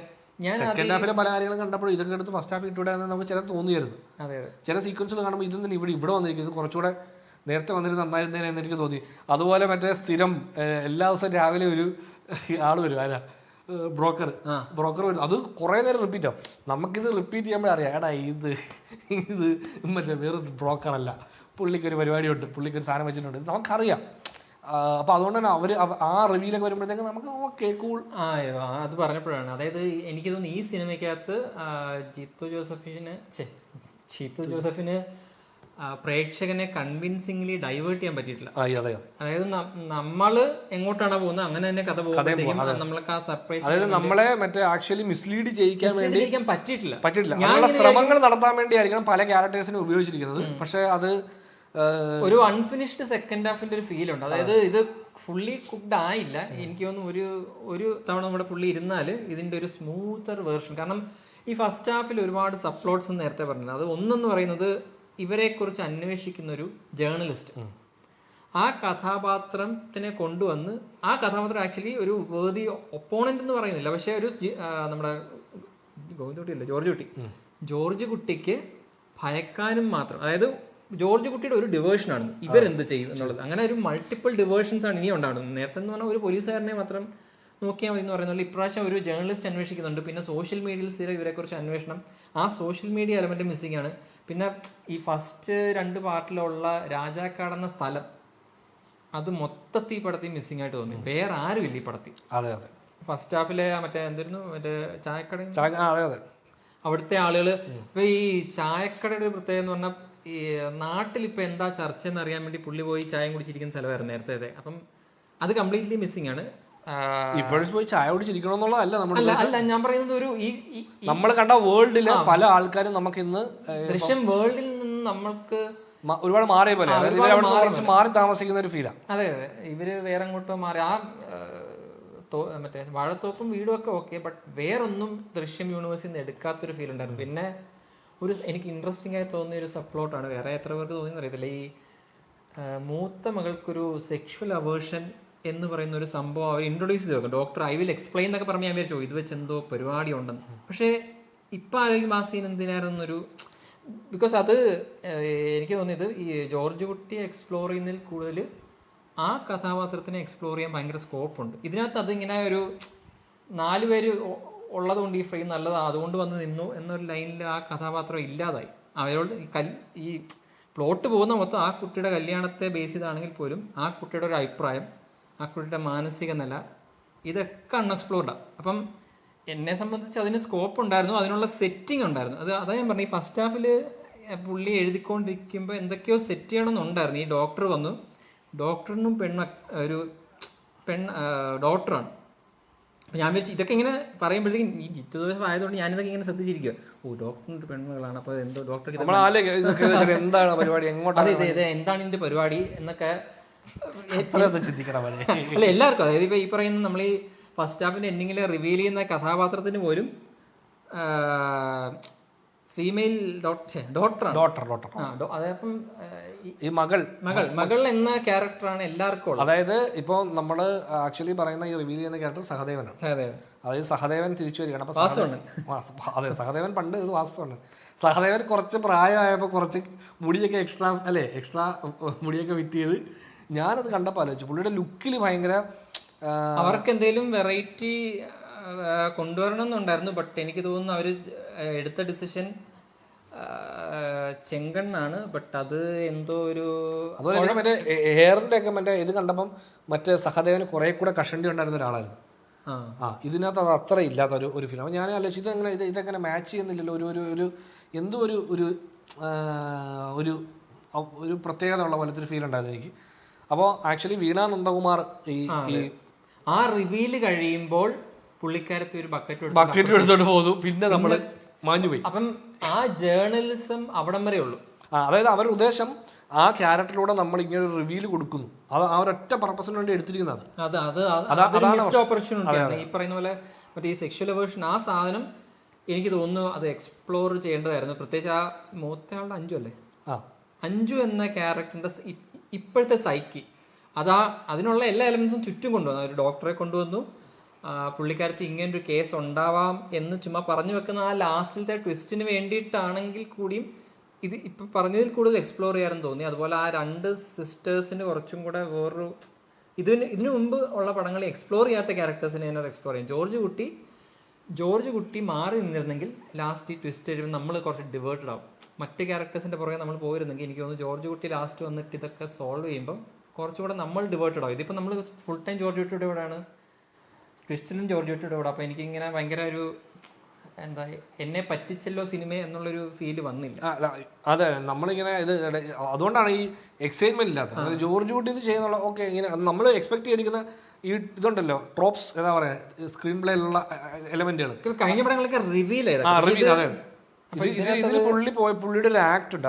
അതും എനിക്ക് ബേസിക്കലി ഈ സഹദേവനും ഈ ജോർജ് കുട്ടി തമ്മിലുള്ള കൺഫ്രണ്ടേഷൻ സീക്വൻസ് കണ്ടത് എനിക്ക് തീരെ എനിക്ക് വർക്കായില്ല. പക്ഷെ അത് വേണമെന്ന് ആഗ്രഹിച്ചൊരു വലിയ കൂട്ടം ഓഡിയൻസിന് വേണ്ടിയിട്ടുള്ള ഒരു ഫാൻ സർവീസ്. കാരണം അത് കണ്ടപ്പോൾ തിയേറ്ററിൽ ഒരു വലിയ കൈയടി ഉണ്ടായി. പക്ഷെ എനിക്ക് ബേസിക്കലി ഇത് എന്തൊരു വളരെ അങ്ങനെ വേണ്ടായിരുന്നു. ജോർജ് കുട്ടി ബുദ്ധി വെച്ച് മാത്രം കളിക്കുന്ന ഒരു ക്യാരക്ടറാണ് നമുക്ക്. അതെ, അതാണ് ആ ക്യാരക്ടറിന്റെ എന്താ ഏറ്റവും വലിയ പവർ തന്നെ. പക്ഷെ ഇത് പെട്ടെന്ന് ആ സിനിമ എലമെന്റും കുറച്ചധികം മിസ്സിംഗ് ആയിരുന്നു. പടം എടുത്ത് തീർത്തോണ്ടാന്ന് തോന്നുന്നു. പടം ഞാൻ ആ ഇനിഷ്യലി സിനിമയുടെ ബിജുവിനെ ഇറങ്ങി വരുന്ന സീക്വൻസ് ഉണ്ടല്ലോ, അപ്പൊ നമ്മൾ ട്രെയിലർ കണ്ടപ്പോൾ ഒരു ഡയലോഗ് ഉണ്ടായിരുന്നു, ഇതുപോലെ മറ്റാളുകളും കാണുമായിരിക്കും. അപ്പൊ ഞാൻ വിചാരിച്ചു അതിലേക്കുള്ള ലീഡാണ് ബിജുമേൻ ഇതുപോലെ എന്തോ മകൻ എന്തോ ചെയ്തിട്ട്, ഞാൻ സത്യയുടെ മകൻ എന്തോ ചെയ്തിട്ട് ബിജുമേൻ അത് ഏറ്റെടുത്ത് ജയിലിൽ പോവാണ്.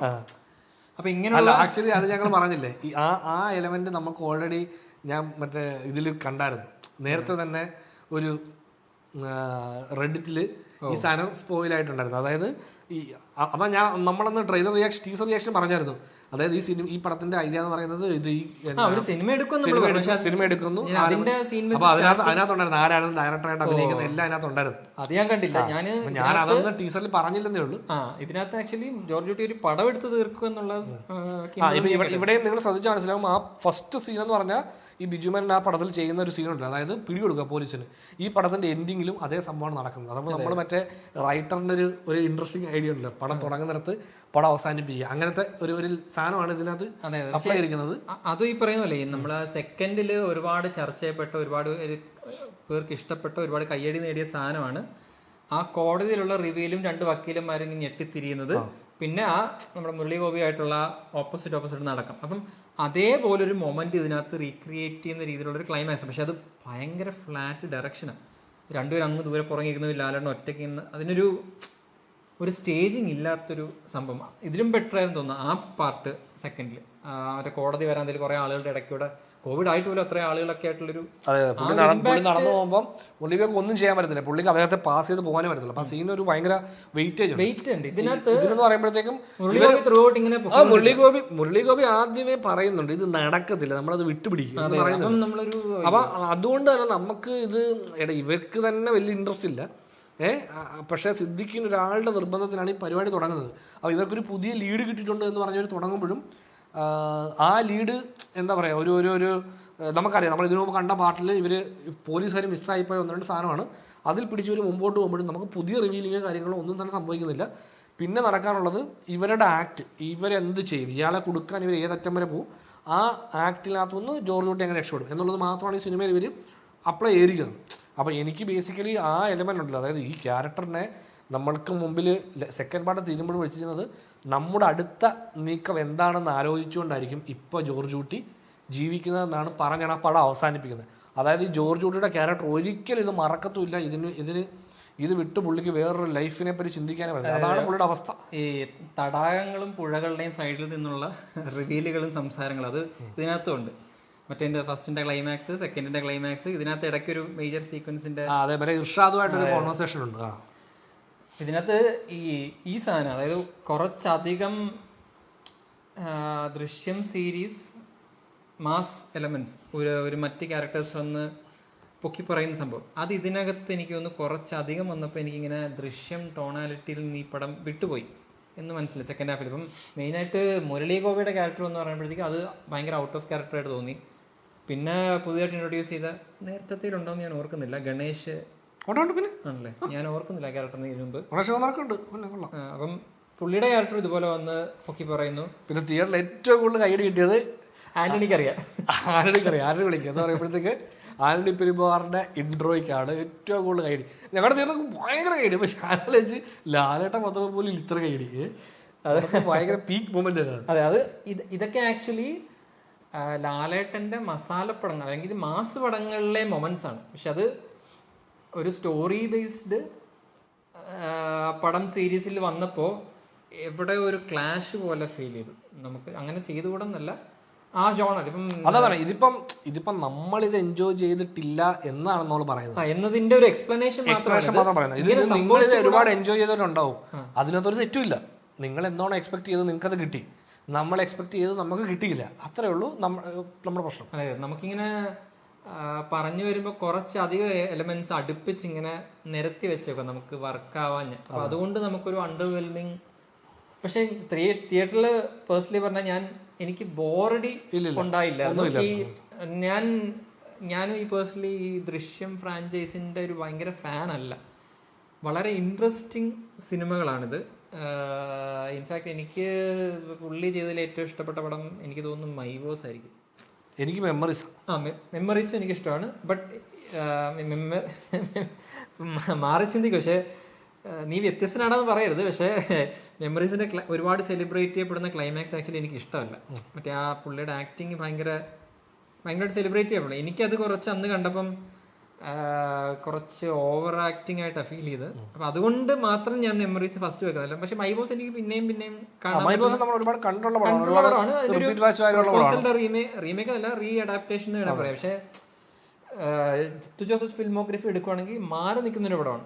പിന്നെ പുള്ളി കോമഡി ചെയ്ത് നുണക്കുഴി, അത് എനിക്ക് അവിടെ ഇവിടെ കുറച്ച് തമാശ ഉണ്ടെങ്കിലും കുറച്ച് ഇപ്പോഴത്തെ ജിത്തു ജോസഫ് ഡയറക്റ്റ് ചെയ്തൊരു ഫീലാണ്. പക്ഷെ മൈ ബോസ് എന്ന് നോക്കുകയാണെങ്കിൽ ഒരു പക്കാ കൊമേഴ്ഷ്യൽ. അതാ പറഞ്ഞത്, അതായത് ഇതിനു മുമ്പുണ്ടായിരുന്ന സിനിമകളിൽ പുള്ളിയുടെ മെമ്മറീസ് ഭയങ്കര ഇഷ്ടമുള്ള ദൃശ്യം വണ്ണു ഇൻഫാക്ട് അത്യാവശ്യം നല്ല ഡയറക്ഷനാണ് അപ്പുറത്ത്. പക്ഷെ ആ ജിത്തു ജോസഫ് എവിടെ എന്നാണ് പിന്നീടുള്ള കൂമൻ എനിക്ക് തോന്നുന്നു ബെറ്റർ. പക്ഷെ കൂമന്റെ പ്രശ്നം, കൂമന്റെ സെക്കൻഡ് ഹാഫിലേക്ക് എത്തുമ്പോൾ ഈ ഇൻവെസ്റ്റിഗേഷൻ ലൈനിലേക്ക് അത് പോകുമ്പോഴുണ്ടല്ലോ, കൂമന്റെ ഫസ്റ്റ് ഹാഫ് ഭയങ്കര, എനിക്ക് ബേസിക്കലി ക്യാരക്ടർ ഭയങ്കര ഇഷ്ടമാണ്. അതായത് ഒരു പോലീസുകാരൻ കള്ളനാവുന്നു, ആ കള്ളനാവുന്ന വെച്ചാൽ പുള്ളിക്കാരനെ അത് ഇഷ്ടപ്പെടുക. ഏതാ ഞാൻ അവസരം കൊണ്ട് ഇതുകൊണ്ട് കള്ളനായി പോയതല്ല, ഞാനത് ഇഷ്ടപ്പെട്ട്. അതായത് പുള്ളി ബേസിക്കലി മോഷ്ടിക്കുന്നത് കൊണ്ട് ജീവിക്കാനല്ല, പുള്ളിക്ക് മോഷണം ഇഷ്ടപ്പെട്ട് ചെയ്യുക. അപ്പോൾ അത് എനിക്ക് ഭയങ്കര ഇൻട്രസ്റ്റിംഗ് ക്യാരക്ടർ. നമ്മളാലോചിച്ച് ഇത് എന്ത് കിടിലൊരു ക്യാരക്ടറാണ്, ഇത് വെച്ചിട്ട് എന്തായാലും ചെയ്യാം. പക്ഷെ ആ പടം പിന്നീട് പോണത് സ്ഥിരം ജിത്തു ജോസഫ് സിനിമകളുടെ ഒരു, അതായത് പുള്ളി ഈ പണം ചെയ്യുന്നതുകൊണ്ട് ഈ സിനിമയിൽ ഒരു മർഡർ മിസ്റ്ററി എലമെന്റ് വേണം എന്നുള്ള നിർബന്ധമുള്ള പോലത്തെ ഒരു ഫീല് ഉണ്ടായിരുന്നു തോന്നുന്നു. എനിക്കറിയില്ല. പക്ഷെ എനിക്ക് ആ പടം ഭയങ്കര, ഞാനത് തിയേറ്ററിൽ കണ്ടപ്പോൾ എൻജോയ് ചെയ്തു. പക്ഷെ എനിക്ക് സെക്കൻഡ് ഹാഫിൽ എനിക്ക് ഈ ഇൻവെസ്റ്റിഗേഷൻ പാർട്ട് വരുമ്പോഴത്തേക്കും അത് കുറച്ച് മറ്റേ ക്യാരക്ടർ പിന്നെ മിസ്സിങ്ങാണ്. ഏതാ ഈ കൂമൻ ആ എലമെന്റ്. പക്ഷെ അത് ഇൻട്രസ്റ്റിംഗ് എലമെന്റിനെ ഡിസ്കാർഡ് ചെയ്യുന്ന ഒരു ഫീൽ സെക്കൻഡ് ഹാഫ്. ഇതിനകത്തും അങ്ങനെ കുറച്ച് ഞാൻ ഈ ജേർണലിസ്റ്റ് ആക്ച്വലി പുള്ളിക്കാരത്തി ചെയ്ത ബെറ്റർ ആക്ടിങ്ങിൽ ഒന്നായിരുന്നു ഇതിനകത്ത്. വീണ നന്ദകുമാർ പുള്ളിക്കാരത്തിക്ക്, അതായത് ഈ മെമ്മറീസിൽ ഇതുപോലൊരു ക്യാരക്ടർ ഉണ്ട് നമ്മുടെ മിയ ചെയ്യുന്ന. അപ്പം അതൊരു ക്ലിഷേ ക്യാരക്ടറാണ്. പക്ഷേ നമ്മുടെ ഈ ദൃശ്യം ഫ്രാഞ്ചൈസിൽ ഇങ്ങനെ ഒരു എക്സ്റ്റേണൽ വേറൊരു രീതിയിലുള്ള ഒരു അന്വേഷണം പോലീസുകാർ ഇതിന്റെ പുറകെ, പോലീസുകാർ ഒരു പരിധി ഇനി ഇതിന്റെ പുറകെ ഇപ്പൊ അതിന്റെ പുറകെ വരുന്നത് ഈ മീഡിയക്കാരാണെന്നുള്ളത്. ഞാൻ സോഷ്യൽ മീഡിയയുടെ ഇൻഫ്ലുവൻസ് വല്ലാണ്ട് എക്സ്പെക്ട് ചെയ്തായിരുന്നു. കാരണം സോഷ്യൽ മീഡിയയിൽ ഇപ്പൊ റെഡിറ്റ് വഴിയൊക്കെ തെളിയിക്കപ്പെട്ട ഒരുപാട് കേസുകളുണ്ട്. അപ്പൊ ആ ലൈനില് ഒക്കെ കുറച്ച് പ്രതീക്ഷ. അതായത് വേറൊരു എലമെന്റിൽ ഈ കേസ് റീഓപ്പൺ ചെയ്തിട്ട് ഇങ്ങനെയുള്ള പല കേസുകൾ വന്നിട്ടുണ്ട്, ഇങ്ങനെ വേറൊരാളുടെ പേരിൽ വന്നു അവര്. ഞാൻ ആക്ച്വലി ട്രെയിലർ കണ്ട സമയത്ത് എനിക്ക് പെട്ടെന്ന് തോന്നി, അതിനകത്ത് പറയുന്നുള്ളൂ ഇതുപോലെ ഇനി ആരൊക്കെ ഉണ്ടെന്ന് എനിക്ക് അറിയില്ല എന്ന് പറയുന്ന ഡയലോഗ് വല്ലാണ്ട് സ്റ്റിക്ക് ആയതുകൊണ്ടായിരിക്കും. അറിയില്ല. ഞാനത് കേട്ടപ്പോൾ എന്റെ മനസ്സിലുണ്ടായിരുന്ന കഥ, ഓക്കെ ഇത് ദൃശ്യം സിനിമയ്ക്കുള്ളിൽ തന്നെ ഇത് പുറത്ത് ലോകത്തിനറിയാം ഇങ്ങനെ ഒരാൾ ഇത് ചെയ്ത് പുള്ളി പോലീസിൽ നിന്ന് രക്ഷപ്പെട്ട് നിൽക്കുകയാണെന്ന്. അപ്പോൾ എൻ്റെ മനസ്സിലുണ്ടാകുന്നത് ഇതിന് സിമിലറായ ഒരു മർഡർ നടക്കുന്ന ഒരു സ്ഥലത്ത്, അപ്പോൾ പോലീസിന് അത് തെളിയിക്കാൻ ഒരുപാട് ബുദ്ധിമുട്ടുണ്ടാവും. പക്ഷേ ഒരിക്കലും പോലീസിന് ജോർജ് കുട്ടിയോട് ഈ അവസ്ഥ ഇത് ചോദിക്കാൻ പറ്റത്തില്ല. പക്ഷേ ജോർജ് കുട്ടിയെ സംബന്ധിച്ച് ജോർജ് കുട്ടിക്ക് ഭയം കൂടും. എന്താണെന്ന് വെച്ച് കഴിഞ്ഞാൽ പുള്ളി ഒരു എക്സാമ്പിൾ ആകുവാണോ, ഇങ്ങനെ ഒരു ക്രൈം ചെയ്യുന്നതിന് പുള്ളി ഒരു എക്സാമ്പിൾ ആകുവാണോ എന്നൊരു തോന്നൽ ജോർജ് കുട്ടിയാണ്. ജോർജ് കുട്ടി ഈ പടത്തിൽ പറയുന്നുണ്ട് എനിക്ക് ഏറ്റവും കൂടുതൽ പേടി എന്നെയാണ്. അപ്പോൾ എൻ്റെ മനസ്സിൽ ആ എലമെന്റ് ഏതെങ്കിലും വന്ന് കിടന്നപ്പോൾ എൻ്റെ മനസ്സിൽ ചിന്തിച്ചാണ് ഇദ്ദേഹത്തിന് അറിയാൻ പറ്റും ഇയാളിപ്പോൾ എങ്ങനെയായിരിക്കും ചിന്തിക്കുന്നത്, ആ മർഡറർ എന്തായിരിക്കും ഇപ്പം പുള്ളിയുടെ മനസ്സിൽ എന്തായാലും ചിന്തിക്കുന്നത് എന്നുള്ളത് ജോർജ് കുട്ടിക്ക് ഇപ്പോൾ കുറേ കൂടെ കണക്റ്റ് ആവും. അപ്പോൾ അയാൾ ആ ലൈനിലായിരിക്കും ചിലപ്പോൾ എന്തെങ്കിലും അയാളുടെ ലൈനിൽ ഫൈനാൻഷ്യൽ എന്തെങ്കിലും എനിക്കറിയില്ല. ഞാൻ റാൻഡമായിട്ട് ആലോചിച്ചാണ് ട്രെയിലർ പ്രൊഡ്യൂസർ കണ്ട സമയത്ത് കുറ്റബോധം ഒഴിവാക്കാൻ വേണ്ടി പുള്ളിക്ക് വേണമെങ്കിൽ അയാളെ പിടിക്കും. കാരണം അയാൾക്കൊരു കുടുംബം ഉണ്ടായിട്ടല്ല ഈ കൊലപാതകം ചെയ്തെന്നുള്ളൊരു റീസൺ ഉണ്ടെങ്കിൽ അയാളെ പിടിച്ചു കൊടുത്താലൊരു വേറെ എന്തെങ്കിലും. ഇപ്പം ഈ സിനിമ എടുത്തു എന്നുള്ളത് ഇന്ന് ഞാൻ കാണുമ്പോൾ എനിക്കത് അത്ര വലിയ ഇമോഷണൽ എന്താ പറയുക സാറ്റിസ്ഫാക്ഷൻ ഉള്ള ഒരു എലമെന്റ്, സ്റ്റോറി അല്ല എലമെന്റ്. എനിക്ക് അവിടുത്തെ പ്രശ്നം എന്ന് വെച്ച് കഴിഞ്ഞാൽ അപ്പോൾ ആ സീനുകളിലൊക്കെ അഭിനയിക്കുന്ന ആളുകളെല്ലാം ഭയങ്കര വീക്ക് പെർഫോമൻസ്. സിനിമ എടുത്ത് ആ സീൻ കാണിക്കുന്നത് ഫസ്റ്റ് ഈവൻ്റെ ബാക്കി നിൽക്കുന്ന ആൾക്കാരെല്ലാം കാണുമ്പോൾ ഭയങ്കര ഒരു നല്ല രീതിയിലല്ല അത് കാണുമ്പോൾ തന്നെ പിന്നെ അവര് ഭയങ്കര വന്നിട്ട് ഗംഭീര പടം 100 കോടി എന്നൊക്കെ പറയുമ്പോൾ അപ്പോൾ അത് കുറച്ച് എനിക്ക് ഇങ്ങനെ എപ്പോഴും കുറച്ച് ഓഫ് എലമെന്റ് ആയി സിനിമയ്ക്കകത്ത് ഇങ്ങനത്തെ പരിപാടിയില്ലേ. മറ്റേ ഏതാണ് നമ്മുടെ മറ്റേ പടം ഉണ്ടല്ലോ വർഷങ്ങൾക്ക് ശേഷം, അതിനകത്ത് ഒരു ബേസിൽ ജോസഫ് തിയേറ്റർ ചെയ്യുന്നുണ്ട്, സാർ ഭയങ്കര സീൻ, സാർ ഭയങ്കര കൈയടി സാർ എന്നൊക്കെ വിളിച്ച് പറയത്തില്ല. എനിക്കത് ഭയങ്കര എനിക്ക് എപ്പോഴും സിനിമയ്ക്കുള്ളിലെ സിനിമ കഥ പറയുമ്പോഴത്തേക്ക് എനിക്കത് കുഴപ്പമില്ല സാർ ഓടുമെന്ന് തോന്നുന്നു അങ്ങനെ പറയണല്ലോ. എനിക്കത് ഭയങ്കര ഓഫ് എലമെന്റാണ് പടങ്ങളിൽ അത് പടത്തിൽ കാണുമ്പോൾ. അതുകൊണ്ടാണെന്ന് തോന്നുന്നു എനിക്ക് പടത്തിനുള്ള ഇപ്പൊ ഏകദേശം അത് ശരിവെക്കുന്ന രീതിയിലാണ് ഇതിന്റെ ഒരു ഇതിപ്പോ നമുക്ക് കുറച്ച് ഓഫായിട്ട് തോന്നിയ പടം അത്ര വർക്കായില്ലെങ്കിൽ കൂടിയും ജനറൽ ഓഡിയൻസ് വല്ലാണ്ട് ഏറ്റെടുത്തൊരു. അതെ ഈ സിനിമയ്ക്ക് ഇപ്പം ഈ സിനിമ ഡെഫിനറ്റ്ലി എനിക്ക് തോന്നുന്നു ഈ 300 crore ആ മാർജിൻ ഇത് ഉറപ്പായിട്ടും അച്ചീവ് ചെയ്യാന്നാണ് എനിക്ക് തോന്നുന്നത്. എനിക്ക് 200 കൺഫേം ആണ്. 200 ഇപ്പം വളരെ ഈസി ആയിട്ട് തീരുമെന്ന് തോന്നുന്നു. 300 അടിക്കുന്ന നിർത്തുന്നെന്ന് തോന്നുന്നു പടം. അല്ല കാരണം ഇനിയുള്ള വീക്കിൽ എങ്ങനെയാണ് ഈ റിവ്യൂസ്. പക്ഷെ അതിന് ഇനിയുള്ള റിവ്യൂ കയറാൻ പോകുന്നത് ഫാമിലീസാണ്. അവരെ സംബന്ധിച്ചുള്ള ഫാമിലീസ് തിയേറ്ററിൽ എത്തുക എന്നുള്ളതാണ് ഏതാ പർപ്പസ്. ഫാമിലീസിന് ഇന്നൊന്നും റിവ്യൂ ഇല്ലല്ലോ. അവർ ഇപ്പോഴത്തെ റിവ്യൂസ് വെച്ചിട്ടാണ് അവരെത്തുന്നത് തിയേറ്ററിലേക്ക്. അവരെത്തിക്കഴിഞ്ഞാൽ പിന്നെ അതിനുശേഷം ഒരു റിവ്യൂ ഇല്ല. പിന്നീട് ഇതിന് ശേഷം ഈ റീവാച്ച് ചെയ്യുന്നവരും അല്ലാത്തവരൊക്കെ പലരും ഇപ്പം പറയാൻ മടിക്കുന്നവർ പലരും കുറച്ച് നാൾ കഴിഞ്ഞിട്ട് ഈ പറഞ്ഞ ഫേസ്ബുക്കിൽ ഉൾപ്പെടെയും റിവ്യൂസിന് ഉൾപ്പെടെ ഞാൻ ഒരുപാട് പേരുടെ ഇത് കണ്ടിരുന്നു. ഏതാ വർക്കാവാത്ത ആളുകളുടെ റിവ്യൂസും കണ്ടിരുന്നു. അപ്പോൾ എല്ലാവരും പറയുന്ന എലമെൻ്റ് എന്ന് പറഞ്ഞാൽ ഇത് തന്നെ, ലാലേട്ടൻ അടിപൊളിയായിരുന്നു, പക്ഷേ ബാക്കി ഈ പടത്തിന് ഇപ്പം നമ്മൾ പറഞ്ഞ പോലെ തന്നെ ഒരു ആ ദൃശ്യം ഫ്രാഞ്ചൈസിയിലെ ഒരു വീക്കസ്റ്റ് പടമായിട്ടാണ്. ഇതിപ്പോ ഒരു കുറച്ചുകൂടെ ഒരു ദൃശ്യം പടത്തിന് ഉപരി ഇതൊരു ലാലേട്ടൻ പടമാണ് കുറച്ചധികം. അപ്പോൾ ലാലേട്ടൻ നന്നായിട്ട് അഭിനയിക്കുന്നു. ശരിക്കും ലാലേട്ടന്റെ ബർത്ത്ഡേക്ക് ഉള്ള ഒരു സിനിമ. ലാലേട്ടൻ തല്ലിയ സഹദേവനെ ലാലേട്ടൻ തിരിച്ചു ചെല്ലുന്നു. അപ്പൊ ഈ എലമെന്റ്സ് ഒക്കെ ഉള്ളത് കൊണ്ട് തന്നെ കുറച്ച് പേർക്കൊരു ഇമോഷണൽ സാറ്റിസ്ഫാക്ഷൻ കിട്ടും. ഫസ്റ്റ് പടത്തിലേ തിരിച്ചൊരു അടി കൊടുക്കേണ്ടതായിരുന്നു, അവനെ എവിടെയെങ്കിലും ഇട്ട് തിരിച്ചടിച്ചത് നന്നായി. പക്ഷേ നമ്മളെ സംബന്ധിച്ച് അതിനൊരു അത്രയും നീണ്ട ഓർമ്മയില്ലാതെ ഇതിനകത്ത് പ്രത്യേകിച്ച് ഈ സഹദേവന്റെ ക്യാരക്ടർ പോലും ആ ഇന്റർവെൽ ഇൻട്രൊഡ്യൂസ് ചെയ്ത സഹദേവനല്ല പിന്നീട് അങ്ങോട്ട്. അപ്പോൾ അത് ആ ക്യാരക്ടറും എനിക്ക് തോന്നുന്നു ഒരു പരിധി കഴിഞ്ഞിട്ട് പിന്നെ നമ്മൾ ഇടയ്ക്ക് ഒരു എക്സാമ്പിൾ പറഞ്ഞിട്ടുണ്ട് ഈ ഗെയിം ഓഫ് ത്രോൺസിന്റെ 8th സീസൺ പോലെ ഒരു ക്യാരക്ടറിന് ഒരു ഷിഫ്റ്റ് ഉണ്ടാവുന്നതല്ല നമുക്ക്. പക്ഷേ ആ നല്ല ഷിഫ്റ്റുകളാണ് കുറച്ചൊക്കെ. ഇപ്പോൾ ഈ സിദ്ദിഖിന്റെ ക്യാരക്ടറിന് പോലും ഉണ്ടാവുന്ന ഷിഫ്റ്റ് അത്ര ഔട്ട് ഓഫ് ദി ഓർഡിനറി ഒന്നുമല്ല. വേണമെങ്കിൽ ആ ക്യാരക്ടറിന് അത്രയും ഡാർക്ക് സോണിലേക്ക് പോവാം. പക്ഷേ ഇതിന്റെ പ്രശ്നം എന്ന് പറഞ്ഞാൽ അങ്ങോട്ട് പോകാനെടുത്ത സമയവും പിന്നെ അങ്ങോട്ട് എത്തിക്കഴിഞ്ഞിട്ട് പുള്ളി അണ്ടർവേൾഡ് ഡോൺ സംസാരിക്കുന്ന പോലെയൊക്കെ എന്റെ കയ്യിൽ ഒരു പ്ലാൻ ഉണ്ട്, പറയില്ല പിന്നെ പറയാം എന്ന് പറഞ്ഞിട്ട്. അപ്പൊ അത് നമ്മൾ കാണുമ്പോൾ ഇത് അവർ ഉണ്ടാക്കുന്ന പ്ലാനും പരിപാടിയും ഒക്കെ നമുക്ക് ഇത് റൈറ്റർ നിർബന്ധിച്ച് കഥാപാത്രത്തെ കൊണ്ട് പറയിക്കുന്ന ഒരു ഫീൽ വരും. ആ കഥാപാത്രം ഓർഗാനിക്കലി അവിടെ എത്തിയതുപോലെ ഫീൽ ചെയ്യുന്നില്ല ഈ പടത്തിൽ ഈ കഥാപാത്രങ്ങളൊക്കെ. അപ്പം ഞാൻ സിദ്ദിഖ് ഞാനാണ് സഹദേവനെ കൊണ്ട്, അപ്പം ഓക്കെ ബുദ്ധിപരമായ നീക്കം, പക്ഷെ സഹദേവനെ കൊണ്ട് ഇതൊക്കെ ചെയ്യിക്കാൻ പുള്ളി എന്ത്. ഇപ്പം മറിച്ച് മുരളീഗോപി ജയിച്ചാൽ പിന്നെയും വിഷയമില്ല. മുരളീഗോപിയുടെ പ്ലാനാണ് നമുക്ക് പുറത്തു നിന്ന് കളിച്ചാൽ മതി എന്ന് അങ്ങോട്ട് സിദ്ദിഖിൻ്റെ അടുത്ത് പറഞ്ഞാലും കുഴപ്പമില്ല, എനിക്ക് വലിയ വിഷയമില്ല. മുരളീഗോപി എന്ത് വേണം ചെയ്യാം. ആ ക്യാരക്ടറിന് പ്രത്യേകിച്ച് അങ്ങനെ വലിയ ബാക്കിംഗ് ഒന്നുമില്ല, പുള്ളിക്ക് ഒരു ചെറിയ ഗ്രഡ്ജ് മാത്രമേ ഉള്ളൂ. പക്ഷേ സിദ്ദിഖിൻ്റെ ക്യാരക്ടർ ആ രണ്ട് അച്ഛൻ്റെ അമ്മയുടെയും കഥാപാത്രമെങ്കിൽ സിദ്ദിഖാണ് കുറച്ചെങ്കിലും ഒരു എന്താ. അതെ, ഫസ്റ്റ് ആദ്യത്തെ 2 പടങ്ങളിലും പുള്ളി പറയുന്നത് നമുക്ക് വേണ്ട, നമുക്കിത് വിടാം, അവരെ സമാധാനത്തോടെ ജീവിക്കട്ടെ. പ്രഭാകർ നിങ്ങളെ എനിക്ക് മനസ്സിലാവുന്നില്ല. പ്രഭാകർ അതെ അല്ലേ, വരുൺ പ്രഭാകർ. അതെ. പിന്നെ ഒരു വലിയ സീനുണ്ട്, ഇവർ രണ്ടും കൂടി ഈ പ്ലാൻ കംപ്ലീറ്റ് നമുക്ക് എക്സ്പ്ലെയിൻ ചെയ്തെന്ന് ഒരു ഇരുട്ടുമുറിക്കകത്ത് രണ്ടുപേരും അപ്പുറം ഇരുന്നിട്ട് അവിടെ ഇരിക്കുകയാണ്. അത് അവിടെ ഇരുന്നൊരു എക്സ്പ്ലനേഷൻ ഉണ്ട്.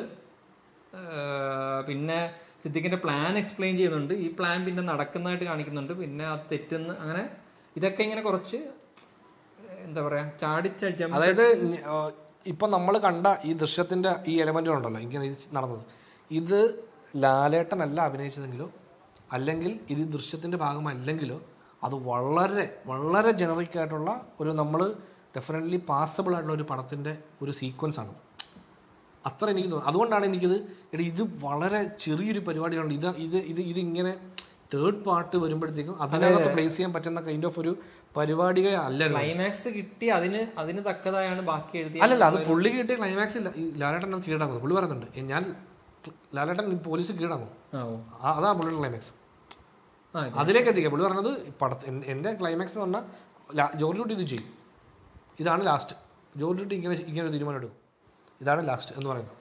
നമ്മൾ ഇടയ്ക്ക് ചർച്ച ചെയ്യാറുണ്ട് ഈ പ്രിസൺ ബ്രേക്കിലൊക്കെ ഉള്ള പോലെ ജോർജ് കുട്ടി എപ്പോഴെങ്കിലും ജയിലിലായിട്ട് പിന്നെ ജയിലിൽ നിന്ന് ദൃശ്യം 4 എങ്ങനെ ആയിരിക്കും എന്ന് വെച്ചാൽ നമ്മുടെ ഒരു ഐഡിയയിൽ ഒരു ഓൾട്ടർനേറ്റ് ദൃശ്യം 4, അതായത് ഡിലീറ്റഡ് ഇതിനകത്ത് പോകാനുള്ളത്. അതായത് ദൃശ്യം 4ന്റെ കഥയുടെ ഒരു ചുരുക്കം നമ്മുടെ ഐഡിയയിൽ നമ്മൾ പറയുകയാണെങ്കിൽ ഈ പ്രിസൺ ബ്രേക്ക് എന്ന് പറയുന്ന ഒരു സീരീസ് ഉണ്ട്. അതിലെ first season, especially first season, എനിക്ക് സീസൺ 2 വരെ ഭയങ്കര ഇൻട്രസ്റ്റിംഗ് ആയിരുന്നു.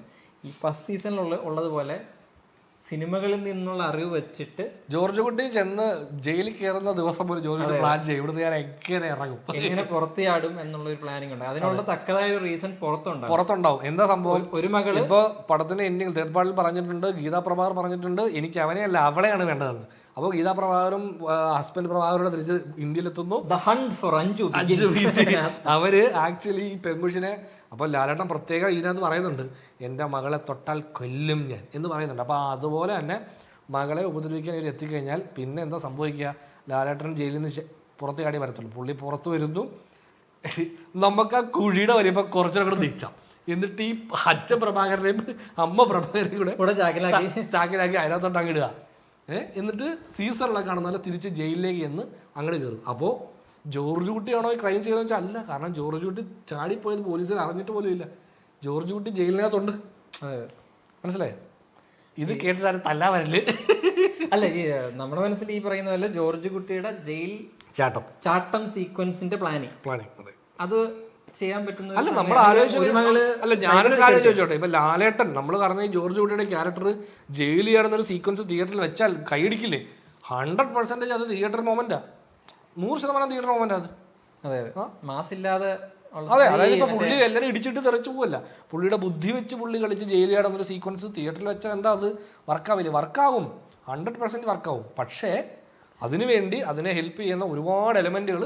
അല്ല, ഈ ജോണർ ഷിഫ്റ്റ് ഒക്കെ ചെയ്താൽ പുള്ളിയുടെ ഇപ്പൊ ഇതിനകത്തൊരു ഫസ്റ്റ് സ്റ്റെപ്പ് എടുത്തിട്ടുണ്ട്. അതായത് പുള്ളിയുടെ സൈക്കി മാറുന്നത്, അതായത് പുള്ളിക്ക് ഓർമ്മക്കുറവ്, ഡെല്യൂഷൻസ്, എല്ലാവരെയും സംശയം, ഭയങ്കര പാരനോയിഡായി മാറുന്നത്. ഒരു ഒരു സൈക്കോളജിക്കൽ ത്രില്ലർ എന്ന് വിളിക്കാൻ പറ്റുന്ന തലത്തിലേക്ക് ഇത് എക്സ്പ്ലോർ ചെയ്തിട്ടില്ല ആ ക്യാരക്ടറിനെ. ഇപ്പോഴും ഒരു കുടുംബചിത്രം ലൈനിൽ നിന്നാണ് അതിനെ നോക്കിക്കാണുന്നത്. പക്ഷെ അതല്ലാതെ ഈ ജോണർ വേണമെങ്കിൽ കുറച്ചുകൂടെ ഷിഫ്റ്റ് ചെയ്തിട്ട് ഈ സൈക്കോളജിക്കൽ ത്രില്ലർ ആ ലൈനിലൊക്കെ ഷിഫ്റ്റ് ചെയ്താൽ എനിക്ക് തോന്നുന്നു ഈ ദൃശ്യം ഫ്രാഞ്ചൈസ് 2 നിർത്തിക്കൂടെ അല്ലെങ്കിൽ 1 നിർത്തിക്കൂടെ എന്നൊക്കെ ചോദിക്കുന്നവരോട് പറയുന്നത്, ഈ ഫ്രാഞ്ചൈസ് എടുത്ത് നമുക്ക് ഈ ഫ്രാഞ്ചൈസ് എന്നല്ല ഏതൊരു കഥ എടുത്താലും നമുക്ക് എങ്ങോട്ട് വേണം എഴുതാം, എഴുതുന്നത് നല്ലതായിരിക്കണം എന്നുള്ളതേ ഉള്ളൂ. എന്ന് പറയുന്ന പോലെ ഇതിനകത്ത് നമുക്ക് അങ്ങനെ ആ ലൈനിൽ പോവാം, ഈ ജയിൽ ചാട്ടം പോവാം. ഇപ്പം മകള് മറ്റേ സൈബർ സെക്യൂരിറ്റി, ഇളയ മകള് സൈബർ സെക്യൂരിറ്റി പഠിക്കാൻ പോവാം, മൊത്തം ഹാക്കിങ്. ചിലപ്പോൾ അത് വളരെ ഡെലിബറേറ്റ് ആയിട്ടുള്ള ഒരു കോഴ്സ് സെലക്ഷൻ ആയിരിക്കാം റൈറ്ററിന്റെ ഭാഗത്തുനിന്ന്. അതെ, കാരണം ഞാൻ പറഞ്ഞ പോലെ ഇവർ ഇതിന്റെ ലാസ്റ്റിലെ ഒരു ഇതിട്ടുണ്ട് കണ്ടു. ഇവർ ഇതിന്റെ ലാസ്റ്റ് പാർട്ടിലൊരു ക്ലിഫ് ആങ്കർ ഇട്ടിരിക്കുന്നത് തന്നെ ഇവർക്കറിയാം ഒരു 4th പാർട്ടിലുള്ള എന്തോ ഒരു ഐഡിയ കയ്യിലുണ്ട്, ഇല്ലാതെ അത് ഇടത്തില്ല. ഇല്ല, ഇത് നോക്കിയിട്ട് അല്ല ഇതിപ്പം let it be the end എന്ന് ലാസ്റ്റ് ഒരു ഡയലോഗ് പറയുന്നുണ്ടെങ്കിലും എൻഡില്ല എന്നുള്ളത് ഈ പടത്തിൽ തന്നെ അവർ പറയുന്നത്. അതെ, എനിക്കൊരു മെറ്റാ റെഫറൻസ് പോലെ തോന്നിയൊരു സംഭവം എന്ന് വെച്ചാൽ ഇതിനകത്തൊരു പടം റിലീസ് ചെയ്യുമല്ലോ, ഈ ദൃശ്യം എന്ന പേരിൽ ലാലേട്ടൻ പ്രൊഡ്യൂസ് ചെയ്യുന്ന സിനിമ, അതായത് ജോർജ് കുട്ടി പ്രൊഡ്യൂസ് ചെയ്യുന്ന സിനിമ റിലീസ് ചെയ്തിട്ട് അതിന്റെ ഡിസ്ട്രിബ്യൂഷനെ കുറിച്ചൊരു സബ്പ്ലോട്ട് ഉണ്ട്. അതായത് നമുക്ക് ആ അന്യഭാഷയിലൊക്കെ ഉള്ള റിലീസ് നമുക്ക് ഒരാഴ്ച തടഞ്ഞു നിർത്തിയാൽ കൂടുതൽ കാശ് കിട്ടും, നമ്മൾ ബാർഗെയിൻ ചെയ്യണം. അപ്പം ആ സബ്പ്ലോട്ടിലേക്ക് ഇങ്ങനെ ഡീറ്റെയിലിൽ ഇങ്ങനെ പോകുമ്പോൾ ഞാൻ വിചാരിച്ചു ഇതൊരു മെറ്റാ റെഫറൻസ് പോലെ ദൃശ്യം 3 ഹിന്ദിയും മലയാളം തമ്മിൽ അങ്ങനെ ഒരു ഇതുണ്ടായിരുന്നു. ഇവർ പറയുന്നുണ്ട്, അതായത് ഈ പടത്തിന്റെ മറ്റേ ഇത് റൈറ്റ്സ് കൊടുക്കുമ്പം അവരുടെ ഇതിൽ ഉണ്ടായിരുന്നു, എഗ്രിമെന്റിലുണ്ട്, അതായത് സീക്വൽസ് ചെയ്യണം എന്നുള്ള ഇത്. അപ്പൊ അങ്ങനെ അതൊക്കെ ഒരു വലിയ തൊല്ലയായി തോന്നുന്നു. അതെ, അതിപ്പം അതൊക്കെ എടുത്തിടേണ്ട ഒരു പടമാണോ ഇതെന്ന് തോന്നി. പിന്നെ എന്തെങ്കിലുമൊക്കെ ആ സിനിമ വേൾഡിൽ നടക്കുന്ന ഇതിനകത്ത് ഇൻക്ലൂഡ് ചെയ്യാന്ന് വിചാരിച്ചാണ് ജോർജ് കുട്ടി അങ്ങനെ ആ ഇന്ററാക്ഷൻസ് നടത്തട്ടെ. അതായത് പടം യൂട്യൂബിൽ എന്ന് പറഞ്ഞിട്ട് പിന്നെ ഒരു പോലീസ് സ്റ്റേഷനിൽ ഒരു പോലീസുകാരെ കാണാൻ പോകും. അപ്പൊ ആ സൈൻ നമ്മൾ ആലോചിക്കുന്നത് എന്താ ഇത് എങ്ങോട്ടാണ് സഞ്ചരിക്കുന്നത് ആലോചിക്കുമ്പോൾ ഇപ്പം നമ്മൾ ഈ പറയുന്നതെല്ലാം കേൾക്കുമ്പോഴത്തേക്കും കുറച്ച് പറയാം, എടാ ഇതെല്ലാം പുള്ളി എഴുതി വെച്ചിരിക്കുന്നത് നമ്മളെ ഡിസ്ട്രാക്ട് ചെയ്യണം. നമ്മൾ വിചാരിച്ചില്ലേ ഇങ്ങോട്ട് സഞ്ചരിക്കും, നമ്മൾ ആ വഴിക്ക് പോയി, പക്ഷെ ആ വഴിക്കല്ല പോയത്, ഈ വഴിക്കാ പോയത് എന്ന് പറയുന്ന പോലെ. അല്ല, ഇതൊക്കെ ജോർജ് കുട്ടിയുടെ പ്ലാനിങ്ങിന്റെ ഭാഗമായിരുന്നെങ്കിൽ എന്നാ ഞാൻ ഉദ്ദേശിച്ചത്, അതായിരുന്നെങ്കിൽ നമ്മൾ ഡിസ്ട്രാക്റ്റഡ് ആയനെ. പക്ഷെ ഇത് ജോർജ് കുട്ടി നമ്മളെ പോലെ എന്താണെന്ന് അറിയാതെയാണ് അവസാനം വരെ ഇരിക്കുന്നത്. എന്നിട്ട് അവസാന നിമിഷത്തെ ഒരു ഇൻറ്റ്യൂഷൻ വെച്ചിട്ടാണ് പെട്ടെന്ന് വണ്ടി ഇങ്ങനെ ഓടിച്ചുകൊണ്ടിരുന്നപ്പോഴത്തേക്കും പുള്ളിയുടെ മനസ്സിൽ പഴയ സിനിമയുടെ ഡയലോഗ്സ് ഓർമ്മ വരുന്നു. ഓക്കെ ഇപ്പൊ ഇങ്ങനെ ആക്ട് ചെയ്യണം എന്നുള്ള ലൈനിൽ ഇത് ശരിക്കും ഈ ക്യാരക്ടർ ഇതിനു മുമ്പ് ചെയ്തത് ഇങ്ങനെയാണ്, പക്ഷേ അത് ഈ പടത്തിൽ നമ്മൾ ഇതെല്ലാം കാണുന്നത് ഈ ലാസ്റ്റ് മൊമെന്റിലാണ്. കുറച്ചുകൂടെ ഇതിനകത്ത് കുറച്ചുകൂടെ റിയൽ ടൈം, അതായത് ക്യാരക്ടർ ചെയ്യുമ്പോഴാണ് നമ്മളും കാണുന്നത്. പക്ഷെ ഈ സെക്കൻഡിലൊക്കെ എന്ന് പറഞ്ഞാൽ എനിക്ക് തോന്നുന്നു ആ ഒരു ക്യാരക്ടർ ഓൾറെഡി പ്ലാൻഡ് ആണ്. പുള്ളി അതിനുവേണ്ടി ഇങ്ങനെ വീട്ടുകാരും അറിയാതെ പുള്ളി ഇതെല്ലാം ഇങ്ങനെ ചെയ്തോണ്ടിരിക്കുക. അതിനൊരു രസം ഉണ്ടായിരുന്നു തോന്നുന്നു. അപ്പൊ അതിൽ നമുക്കും ഈ പറഞ്ഞ പോലെ ഇനിഷ്യലി പുള്ളി സ്ക്രിപ്റ്റ് എഴുതാൻ പോകുമ്പോൾ നമ്മൾ ഓക്കെ സ്ക്രിപ്റ്റ് എഴുതട്ടെ ഇതിൽ പിന്നെ വരെ ദിനേശ് പ്രഭാകരന്റെ ക്യാരക്ടറായിട്ട് പോയി സംസാരിക്കുന്നു, വെള്ളം അടിക്കുന്നു സെക്കൻഡ് പാർട്ടിൽ. ഇതൊക്കെ കാണുമ്പോൾ നമ്മൾ ഓക്കെ ഇതൊക്കെ എന്തിനാണ് നമ്മൾ കാണുന്നത് എന്നുള്ളൊരു മൈൻഡ് സെറ്റ് ഉണ്ട് നമുക്ക്. പക്ഷെ ഇതെല്ലാം പിന്നീട് ഒന്ന് കണക്ട് ആകുമ്പോൾ നമുക്കൊരു വാവ് ഇത് ജിത്തു ജോസഫ് നിങ്ങൾ അപകടകാരിയാണ് എന്ന് നമുക്ക് പറയണ തോന്നും. പക്ഷെ ഇത് കണ്ടപ്പോൾ നമുക്ക് ഭയങ്കര നമ്മള് ശരിക്കും ആ കുറച്ച് പേഴ്സണലി ഇങ്ങനെ ഇൻ റൈറ്റിംഗ് നമ്മൾ ഒരു കഥാപാത്രം പറയത്തില്ലേ, അതായത് ആ 5 കോടി കിട്ടാൻ 10 കോടി വരെ മുടക്കാൻ ഞാൻ തയ്യാറാന്ന് പറയുന്ന പോലെ മകളെ രക്ഷിക്കാനും മകളെ കൊല്ലാനും ജോർജ് തയ്യാറാവും എന്ന് പറയുന്ന ലെവൽ. അത് ഒരു പരിധി വരെ ഇൻ റൈറ്റിംഗ് ഇമോഷണലി വർക്ക് ആവണം. പക്ഷെ നമുക്ക് സ്ക്രീനിൽ കണ്ടപ്പോൾ ആ സീക്വൻസ് സ്ക്രീനിൽ കണ്ടപ്പോൾ എനിക്ക് അത്ര രസമായിട്ട് തോന്നില്ല. ഐഡിയ പരമായിട്ട് അത് അടിപൊളിയാണ്. അത് ഏതറ്റം വരെ ഈ ക്യാരക്ടർ പോകും എന്നതിനുള്ള ഏറ്റവും വലിയ എക്സാമ്പിൾ ആണത്. പക്ഷെ അതിന്റെ പ്രസന്റേഷൻ കുറച്ച് എനിക്കൊന്ന് റൈറ്റിംഗ് കുറച്ചുകൂടെ മറ്റേ നമ്മൾ അവിടെയൊക്കെ കുറച്ച് കൺഫ്യൂസ്ഡ് ആയിരിക്കും എന്താണ്. അപ്പോഴാണ് ഈ ഇമോഷണൽ മൊമെന്റ് വരുന്നത്. എനിക്ക് എന്തോ അത്ര എനിക്ക് തോന്നുന്നില്ല ഇത് കണ്ടവർക്കും ഇമോഷണലി കണക്ട് ആയി കാണില്ല. പക്ഷെ ആ മൊമെന്റിൽ അല്ല ചേട്ടാ ഈ ദൃശ്യം എന്ന് പറഞ്ഞ സിനിമയുടെ ഇമോഷണൽ എലമെന്റ് എന്ന് പറഞ്ഞാൽ ജോർജ് കുട്ടി, അതായത് ലാലേട്ടനും പിന്നെ ഈ ദൃശ്യം ഫസ്റ്റ് സെക്കൻഡും നമ്മൾ കണ്ട എക്സ്പീരിയൻസുമാണ് നമ്മുടെ ഇമോഷൻ ഈ പടത്തിൻ്റെ. അതായത് ലാലേട്ടനും ദൃശ്യം ഫ്രാഞ്ചൈസോടുള്ള ഇഷ്ടവും ഇതാണ് ഈ ദൃശ്യം 3യെ ആൾക്കാർക്ക് വളരെയധികം ഇഷ്ടപ്പെടുത്താനുള്ളൊരു റീസൺ ആവുന്നത്. പക്ഷേ ഇൻഡിവിജ്വലി ഈ സിനിമ എടുത്താൽ ഇത് ഈ പറഞ്ഞ ഒരു മിഡ് ലെവൽ ഫിലിമായി മാറുകയാണ്. നമ്മൾ എല്ലാവരും വരുന്നത് ആ ജോർജ് കുട്ടിയുടെ ബ്രില്യൻസും ലാലേട്ടന്റെ പെർഫോമൻസ്. 2 പടത്തിലെയും ഓപ്പോസിഷൻ ഇതിനകത്ത് ഉണ്ടായിട്ട് പോലെ ഒരു സ്ട്രോങ് വില്ലൻ, അതായത് ഓപ്പോസിറ്റ് ആ ഒരു വില്ലൻ അല്ല ആന്റഗോണിസ്റ്റ് ആ ഏരിയ ഭയങ്കര വീക്കായിരുന്നു. അതെ അതെ. നമുക്ക് തന്നെ അയ്യോ ലാലേട്ടൻ ഇപ്പൊ പെടുവോ അല്ലെ ലാലേട്ടനെ പിടിക്കൂ അങ്ങനത്തെ ഒരു സാധനമില്ല. ഇതൊക്കെ നമ്മൾ കണ്ടതാണ് എന്ന് പറയുന്ന അവൻ ജോർജ് കുട്ടി ഇതൊക്കെ പില്ലാണ് മനെ എന്ന് പറയുന്ന ഒരു മൈൻഡ് സെറ്റിലാണ് നമ്മൾ ഇരിക്കുന്നത്. അങ്ങനത്തെ ഒരു ഫീൽ. ഒരു സീക്വൻസ് ഇല്ല, അതായത് ഫസ്റ്റ് ഹാഫ് ആക്ച്വലി 2 ഹാഫും കമ്പയർ ചെയ്യുകയാണ്. ഫസ്റ്റ് ഹാഫ് എനിക്ക് കുറച്ച് ബെറ്റർ ആയിട്ട് തോന്നി. അതായത് ഈ ഫ്രാഞ്ചൈസുമായിട്ട് നീതി പുലർത്തുന്ന ഫസ്റ്റ് ഹാഫ്. അതിനകത്തൊരു ഫസ്റ്റ് ഹാഫിലാന്ന് തോന്നുന്നു ഒരു കുഴി പുള്ളി ഇങ്ങനെ കാണും രാത്രി വരുമ്പോഴത്തേക്കും. പക്ഷെ പുള്ളി അത് കണ്ടിട്ടും ഈ ഫാമിലി പ്രൊട്ടക്ട് ചെയ്യാൻ വേണ്ടി നിൽക്കുന്ന ഒരു മനുഷ്യൻ പിറ്റേ ദിവസം തന്നെ എറണാകുളത്തേക്ക് പോകും. അപ്പോൾ അതെനിക്ക് കുറച്ച് അതെന്താണ് അങ്ങനെയെന്ന് തോന്നിയത്. അത് ഇത്രയും വലിയ എന്തോ സംഭവിച്ചിട്ടുണ്ട് ആ വീട്ടിൽ. ഒരാൾ ആ വീടിൻ്റെ പുറകെ വന്ന് ആരോ ഒരാൾ കുഴി എടുത്തിട്ടുണ്ട്. പുള്ളി ഇത് കണ്ടു കഴിഞ്ഞിട്ട് നമ്മളൊരു ജോർജ് കുട്ടി അങ്ങനെ ഒരു ആക്ഷൻ അല്ല നെക്സ്റ്റ് സ്റ്റെപ്പായിട്ട് എടുക്കേണ്ടിയിരുന്നെന്ന് തോന്നിയത്. അത് കഴിഞ്ഞിട്ട് പുള്ളി ഇത് പിറ്റേ ദിവസം ഞാൻ എറണാകുളത്തേക്ക് പോവാണ് എന്ന് പറഞ്ഞ് പോവുകയാണ്. മറ്റേ പോലീസ് സ്റ്റേഷനിൽ മറ്റേ യൂട്യൂബിൽ പടം ഇറങ്ങിയതിന് അതിനാന്ന് തോന്നുന്നു പോകുന്നത്. എന്താണെന്ന് ഞാൻ ഇപ്പോൾ ഓർക്കുന്നില്ല. പക്ഷേ പുള്ളി നേരെ പിറ്റേ ദിവസം എറണാകുളത്ത് പോകും. അപ്പം നമ്മളിങ്ങനെ കണ്ടുകൊണ്ടിരിക്കുമ്പോൾ ഈ കുഴിയുടെ സാധനമാണ് ഒരു ഇൻട്രസ്റ്റിംഗ് എലമെന്റ് ആയിട്ട് അതുവരെയുള്ള പടത്തിൽ വരുന്നത്. അതെ, ഞാൻ ചിന്തിച്ചിട്ടുണ്ടല്ലോ ഇനി വേറെ ആരെങ്കിലും കൊന്നിട്ട് ഇതിനകത്ത് കൊണ്ട് കുഴിച്ചിട്ടോ ഒരാളെടുത്ത് എന്നാ ചിന്തിച്ച അല്ലല്ല. സംഭവം വെച്ച് കഴിഞ്ഞാല് ഇയാളെ കൊടുക്കാനുള്ള അല്ലെ ഇയാളിലേക്ക് എന്തെങ്കിലും ഒരു ഇത് കൊടുക്കാൻ വേണ്ടി ചെയ്യാൻ പറ്റുമല്ലോ. അങ്ങനെ അന്വേഷണം പിന്നീട് വരുമ്പോഴായിരിക്കും ചിലപ്പോൾ അത് മാറി വരുന്നത്. പക്ഷേ ഇനിഷ്യലി ഇയാളുടെ വീടിന്റെ പറമ്പിൽ നിന്ന് ഒരു ഡെഡ് ബോഡി കിട്ടി. അല്ല ഇതിനും വേണ്ടി ഡെഡ് ബോഡി ഉള്ള പറമ്പാണെങ്കിൽ എന്തെങ്കിലും കാണുമല്ലോ. പിന്നെ ആള് ഈ സോഷ്യൽ മീഡിയ ചർച്ചയ്ക്കുള്ള ഒരു വിഷയം എന്തെങ്കിലും ഒരു സാധനം അല്ല. ഈ പറഞ്ഞ ഞാൻ ഈ കുഴി ഇങ്ങനെ കണ്ടു കഴിഞ്ഞപ്പോൾ എന്റെ മനസ്സിൽ ഓഹോ അപ്പോ പുള്ളി കുഴി എടുത്തിട്ടേ പുള്ളി ഇങ്ങനെ ചവിട്ടി നോക്കും. ചവിട്ടി നോക്കി കഴിഞ്ഞിട്ട് പുള്ളി ഞാൻ വിചാരിച്ചത് അടിയിൽ എന്തെങ്കിലും ഉണ്ടോ, ഇത് പുള്ളി ഇത്രേ ഉള്ളൂ എന്നുള്ള. അപ്പൊ എനിക്കത് കുറച്ച് ഡൗട്ട് ആയിരുന്നു എന്താ സംഭവം എന്ന് അറിയാം. ഒരു ഇൻട്രസ്റ്റിംഗ് എലമെന്റ് വന്നിട്ട് അല്ലെങ്കിൽ പിന്നെ ഞാൻ പറയാം അല്ലെങ്കിൽ ഒരു ഇമ്പോർട്ടന്റ് എറണാകുളം വരെ പോയിട്ട് വരാം അല്ലെങ്കിൽ എറണാകുളം പോയിട്ട് വരാന്ന് പറയുമ്പോഴത്തേക്കും അങ്ങനെ കുറച്ചതേ ഉണ്ടായിരുന്നു. ഇങ്ങനെ നമ്മളിങ്ങനെ ഒരു ഇൻട്രസ്റ്റിംഗ് പോയിന്റിൽ എത്തിയിട്ട് അല്ലെങ്കിൽ എനിക്ക് പ്രധാനപ്പെട്ട ഒരു കാര്യം പറയണ്ട അല്ലെങ്കിൽ അങ്ങനെ കുറച്ച് സംഭവങ്ങൾ ഇങ്ങനെ ഒന്ന് ബ്രേക്ക് ചെയ്യുന്നു. ചേട്ടൻ പറഞ്ഞ അതായത് ഈ ക്യാരക്ടർ അങ്ങനെ ഒരു സംഭവം കണ്ടാൽ അതായത് ഈ അവസാനം വരെ പുള്ളി റിയാക്ട് ചെയ്യാൻ നിൽക്കുന്ന ആളല്ല. പുള്ളിയുടെ റിയാക്ഷൻ ആൾക്കാർ പണിയെടുക്കാൻ ചിന്തിക്കുമ്പോഴേ പുള്ളി ആലോചിക്കുന്ന ഒരാളാണ്. അപ്പോൾ അങ്ങനത്തെ ഒരാൾ ഇതുപോലെ സംഭവം കണ്ടിട്ട് ഭാര്യ പറയുന്നുണ്ടല്ലോ ഇങ്ങനെ ഞാനിങ്ങനെ ഉറക്കത്തിന് ചെയ്തിട്ട് വന്നപ്പോഴെന്തോ അവിടെ ആരെ ടോർച്ച് അടിക്കുന്നത് കണ്ടു, നമ്മുടെ ടോർച്ച് എടുത്ത് തിരിച്ചടിച്ചപ്പോഴത്തേക്കും അത് പോയി എന്ന് പറയുന്നുണ്ട്. അപ്പോൾ എൻ്റെ മനസ്സിൽ അത് പുള്ളി വെറുതെ നിങ്ങൾക്ക് തോന്നുന്നതായിരിക്കും എന്ന രീതിയിൽ ആ സീനിലും പുള്ളി പ്രത്യേകിച്ചൊരു അതെ ഈ റെസ്പോൺസ് പുള്ളി ഇങ്ങനെ ആ സീനാണ് മറ്റേ സീനാണ്. പുള്ളി ഇങ്ങനെ വാഴത്തോട്ടിലേക്ക് നോക്കി നിൽക്കുമ്പോൾ നമ്മൾ ജനലിന്റെ പുറത്തുനിന്ന് ഒരു ഷോട്ടൊക്കെ വെക്കുന്നത്. അപ്പൊ ഞാൻ മനസ്സിലായി ഇയാള് ഡെഫിനറ്റ്ലി ഇനി ഈ മൊമെന്റിൽ നിന്ന് പുള്ളിക്കാരൻ കുറച്ച് ജാഗരൂകനാകും. പുള്ളിയുടെ പരിപാടി തുടങ്ങി. അല്ല, അതിനു മുമ്പാണ് പുള്ളി മറ്റേ സ്വപ്നമൊക്കെ കാണുന്നത്, രണ്ടുപേരും വന്ന് മകളെ ആ സാധനമൊക്കെ ഇല്ല. അപ്പം ഇങ്ങനെ എന്തിലേക്കോ പോകുന്നുണ്ടല്ലോ എന്ന് നമുക്കൊരു ഫീൽ തരും. ഇത് മറ്റേ ഫസ്റ്റ് ദൃശ്യത്തിൽ പോലും ഇത്രയും ഒരു ഇൻട്രസ്റ്റിംഗ് എലമെന്റ്സ് ഇങ്ങനെ വിതറിയിട്ടില്ല ഫസ്റ്റ് ഹാഫിൽ. അപ്പം ഇങ്ങനെ എങ്ങോട്ടോ നമ്മൾ സഞ്ചരിച്ച് തുടങ്ങാൻ പോവുകയാണെന്നുള്ള തോന്നൽ നമുക്കിങ്ങനെ ഉണ്ടായിക്കൊണ്ട് ജനിപ്പിച്ചിട്ട് ഇന്റർവെൽ പഞ്ച് വരുമ്പോഴത്തേക്കും നമ്മൾ ഞെട്ടിയില്ലെങ്കിലും ഓക്കെ ഇൻട്രസ്റ്റിംഗ് ആയിട്ടുള്ളൊരു മനസ്സിലായി. ഓക്കെ, ഇവിടെ നിന്ന് ഇനി പരിപാടി അടുത്ത ഘട്ടത്തിലേക്ക്. അതാണ് ഇന്റർവെൽ കഴിഞ്ഞപ്പോൾ ഞാനിങ്ങനെ ഇരിക്കുന്നത്, എന്നോട് ഇങ്ങനെ മെസ്സേജ് ചോദിക്കില്ല എന്താ നമ്മളാ ഇങ്ങനെ ഇന്റർവെൽ കഴിഞ്ഞു, ഇന്റർവെൽ ട്വിസ്റ്റ് ഉണ്ട്, ഓക്കെയാണ്, തിയേറ്ററിൽ നല്ല വൈബാണ് എന്നിങ്ങനെ പറഞ്ഞിരിക്കുക.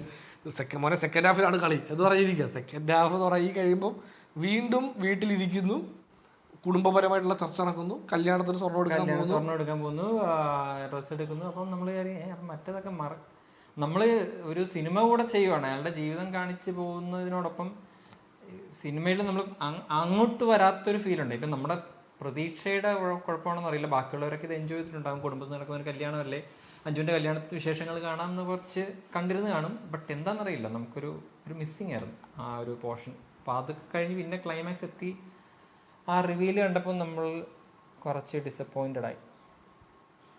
ഫസ്റ്റ് ഹാഫ് ഞാൻ എൻജോയ് ചെയ്തു, സെക്കൻഡ് ഹാഫ് ബോറടിച്ചില്ല. എന്താണ് ചെയ്യുന്നത് അവസാനം വരെ ഇങ്ങനെ. പക്ഷെ പടം ഇഷ്ടപ്പെട്ട എല്ലാവർക്കും ഏറ്റവും ഇഷ്ടപ്പെട്ടത് സെക്കൻഡ് ഹാഫാണ്. എന്തുകൊണ്ടാന്ന് വെച്ചാൽ അവിടെയാണ് ഈ നമ്മൾ മറ്റേ ജോർജ് കുട്ടി തിങ്സ് വരുന്നത്. ജസ്റ്റ് ജോർജ് കുട്ടി തിങ്സ് അത് അവിടെയാണ് വരുന്നത്. ഇവിടെ ഗോഡ് മോഡ് മറ്റേ ഗോഡ് തിങ്സ് എന്ന് പറയുന്നത് ജസ്റ്റ് ജോർജ് കുട്ടി തിങ്സ് വരുന്നത് സെക്കൻഡ് ഹാഫിലെ അവസാനത്തെ ഒരു അരമണിക്കൂറാണ് ഈ പടത്തിന് കുറച്ച് പരിപാടികളുള്ളത്. അതുവരെ ഈ പടത്തിൽ ഇങ്ങനെ അടുപ്പിച്ച് നമ്മുടെ റിവ്യൂ എല്ലാം തെറ്റുവാണല്ലോ പ്രഭാകര. അതെ, അതായത് ഇപ്പം നമ്മുടെ ചാനൽ കാണുന്നവർക്ക് ചിലപ്പം തോന്നാം, എടാ എല്ലാവരും ആഘോഷിക്കുന്ന പടങ്ങൾ മെജോറിറ്റിയും ഇവന്മാർക്ക് വർക്കാവാറില്ല, ഇവന്മാർ വ്യത്യസ്തം, നമ്മൾ വ്യത്യസ്തരാവാൻ ശ്രമിക്കുന്നതല്ല. അതെ, നമ്മൾ ഇതിൻ്റെ ഇടയ്ക്ക് വെറുതെ വിട്ടൊരു സിനിമ കൂടി ഉണ്ട്. അതിൻ്റെ റിവ്യൂ കാണുമ്പോൾ ആളുകൾക്ക് മനസ്സിലാവും തോന്നുന്നു. നമ്മളുടെ റിവ്യൂവിൻ്റെ ജനറൽ ലെങ്ത് ഇല്ലാത്തൊരു റിവ്യൂ ഉണ്ട്. അത് നമുക്ക് അതിലൊരു കാര്യമാണോ? അല്ല, വാഴാറ്റു. ഇതിനകത്ത് ജോർജ് കുട്ടി കൃഷി വാഴാറ്റു. അതും ഈ പറയുന്ന പോലെ സെലിബ്രേറ്റ് ചെയ്യപ്പെട്ട അങ്ങനെ ഒരു എപ്പിസോഡ് കാണിച്ചത്. സെലിബ്രേറ്റ് ചെയ്യപ്പെടുന്ന പടങ്ങൾ എന്തുകൊണ്ട് നമുക്ക് വർക്കാവുന്നില്ല? നിങ്ങൾ ഈ ഭൂമിയിൽ ജനിക്കേണ്ടേ അല്ല പോടാ ഇവിടുന്ന് എന്ന് പറയുന്നതല്ലേ. അതെ, അത് നമ്മൾ വ്യത്യസ്തന്മാരാവുന്നതല്ല. നമ്മൾ ആ തിയേറ്ററിൽ പോയിരുന്നിട്ട് ഇത് ഞാൻ വ്യത്യസ്തനായിരുന്നു അങ്ങനെ ഒന്നും ഒരു പ്ലാൻ. നമ്മുടെ ഒറ്റ ആഗ്രഹമേ ഉള്ളൂ, നമ്മൾ ഇത് എൻജോയ് ചെയ്യണം എന്ന് പറഞ്ഞാണ് നമ്മൾ എല്ലാ പടത്തിനും പോകുന്നത്. ആ എക്സൈറ്റ്മെന്റ് കുറച്ച് ചില സമയത്ത് ഓവറാകുന്നതാണ്. അപ്പം ചിലപ്പോൾ അത് അതിനകത്ത് എത്താത്തതായിരിക്കും. പക്ഷേ ഞാൻ പറഞ്ഞില്ല മറ്റേ ഗീതാ പ്രഭാകർ വയ്യാണ്ടിരിക്കുമല്ലേ, അപ്പം ഞാനിങ്ങനെ മനസ്സിലിങ്ങനെ വിചാരിച്ചു, ഈ ഗീതാ പ്രഭാകരനെ കൊണ്ട് ഡോക്ടർ സണ്ണിയെ കാണിക്കണം. മറ്റേ രണ്ടുപേരും അമേരിക്കയിലാണ്, വേറെ യൂണിവേഴ്സിറ്റി ഗംഭീര ടേസ്റ്റ്. അപ്പം സണ്ണിയെ കാണുമ്പം സണ്ണിയെ കാണുമ്പോൾ ജോർജ് കുട്ടി. ഇപ്പൊ ഗീതാ പ്രഭാകർ പെട്ടെന്ന് എഴുന്നേക്കും, സണ്ണിയുടെ കഴുത്തിൽ കുത്തിപ്പിടിക്കും. അപ്പൊ സണ്ണി പറയും, പണ്ട് ഞാൻ ഇതുപോലെ മാടപ്പള്ളിയിൽ ഒരു യോഗ ചെയ്തിട്ടുണ്ട്, അതേ എന്താ അതേ വൈബ്. തുടക്കം തൊട്ട് നമ്മൾ പറഞ്ഞ് കൊണ്ട് എത്തിക്കുന്നത് ഈ വെഡിങ് ആയിരിക്കും. ക്ലൈമാക്സ് നമുക്ക് ഏകദേശം ഒരു രൂപമുണ്ട്. ഇപ്പൊ ഈ നമ്മളോട് പണ്ട് ഒരാൾ പറഞ്ഞ ഓർമ്മയുണ്ട, എന്തുവാ ഈ പടത്തിന്റെ വെഡിങ്ങിന്റെ സീക്വൻസ് ഷൂട്ട് ചെയ്യുന്ന സ്ഥലം ഒരു ക്യാരക്ടറിന്റെ ക്യാമിയോ ഉണ്ടെന്ന് പണ്ട് നമ്മളോട് പറഞ്ഞ ഓർമ്മയുണ്ട? ഓർമ്മയുണ്ട? നമ്മൾ മറ്റേ ഷൂട്ടിങ് വെബ് സീരീസിന്റെ കാര്യമായിട്ട് ഓടുന്ന സമയത്ത് ഒരിക്കലും ഇങ്ങനെ പോയ സമയത്ത് പറഞ്ഞേ ക്യാമിയോ രാജുവേട്ടൻ. ഓർമ്മയുണ്ട? ആക്ച്വലി നമ്മുടെ ഒരു ഫ്രണ്ട്, ഞാനത് മറന്നുപോയി, നമ്മുടെ ഒരു ഫ്രണ്ട് ആക്ച്വലി പറഞ്ഞിരുന്നു ഈ പടത്തിൽ അൻസിബയുടെ കല്യാണം ഉണ്ട്, അതിന്റെ ഷൂട്ടിങ് ഇന്ന സ്ഥലത്ത് നടപ്പുണ്ട്. അപ്പോൾ ആക്ച്വലി അവിടെ പോലീസുകാരനായിട്ടൊരു ആള് വരുന്നുണ്ട്. പക്ഷേ ശരിക്കും ഞാനും അത് പടം കണ്ടോണ്ട് ഓർത്തില്ല. ഞാനിവിടെ കല്യാണത്തിന് എലമെന്റൊക്കെ വന്നു. ഓക്കെ ഇതൊക്കെ ശരിയാണ്. പക്ഷെ മറ്റേ പറഞ്ഞ ഈ പടത്തിന് പോലീസുകാരായിട്ടൊരു മെയിൻ നടനുണ്ട്, അതൊക്കെ ഭയങ്കര കോടിയപ്പി. പക്ഷെ അവിടെ ഒരു ചെറിയ ടെൻഷൻ ക്രിയേറ്റ് ചെയ്യാൻ സാധിച്ചിട്ടുണ്ട് ആ കല്യാണ സീക്വൻസിൽ. അതെ, പക്ഷെ ഞാൻ ആ കല്യാണ സീക്വൻസ് അത് കഴിഞ്ഞപ്പോഴത്തേക്കും പെട്ടെന്ന് ആ പ്രശ്നം സോൾവ് ആയി അങ്ങനെ പോയില്ലേ.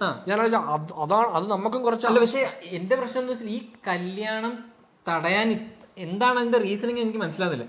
ഈ കല്യാണം തടയുന്നതാണ് വില്ലന്മാരുടെ മെയിൻ ഉദ്ദേശം. അതായത് അവരുടെ ഉദ്ദേശം ഇവള് കല്യാണം കഴിഞ്ഞ ഇവള് തിരിച്ച് എവിടേക്ക്, അതിന് സിദ്ദിഖ് പറയുന്നത് തമാശ പറഞ്ഞ, അതിന് തമാശ സിദ്ദിഖ് പറയുന്നുണ്ടല്ലോ, ഈ വിവാഹം നടന്നാൽ ഇവൾ അടുത്ത നിമിഷം ഇവരുമായിട്ട് റിലേഷൻ വെക്കും. പക്ഷെ തമാശ എന്താ വെച്ചാൽ ഈ കല്യാണം പയ്യനെ ഉണ്ടാക്കി.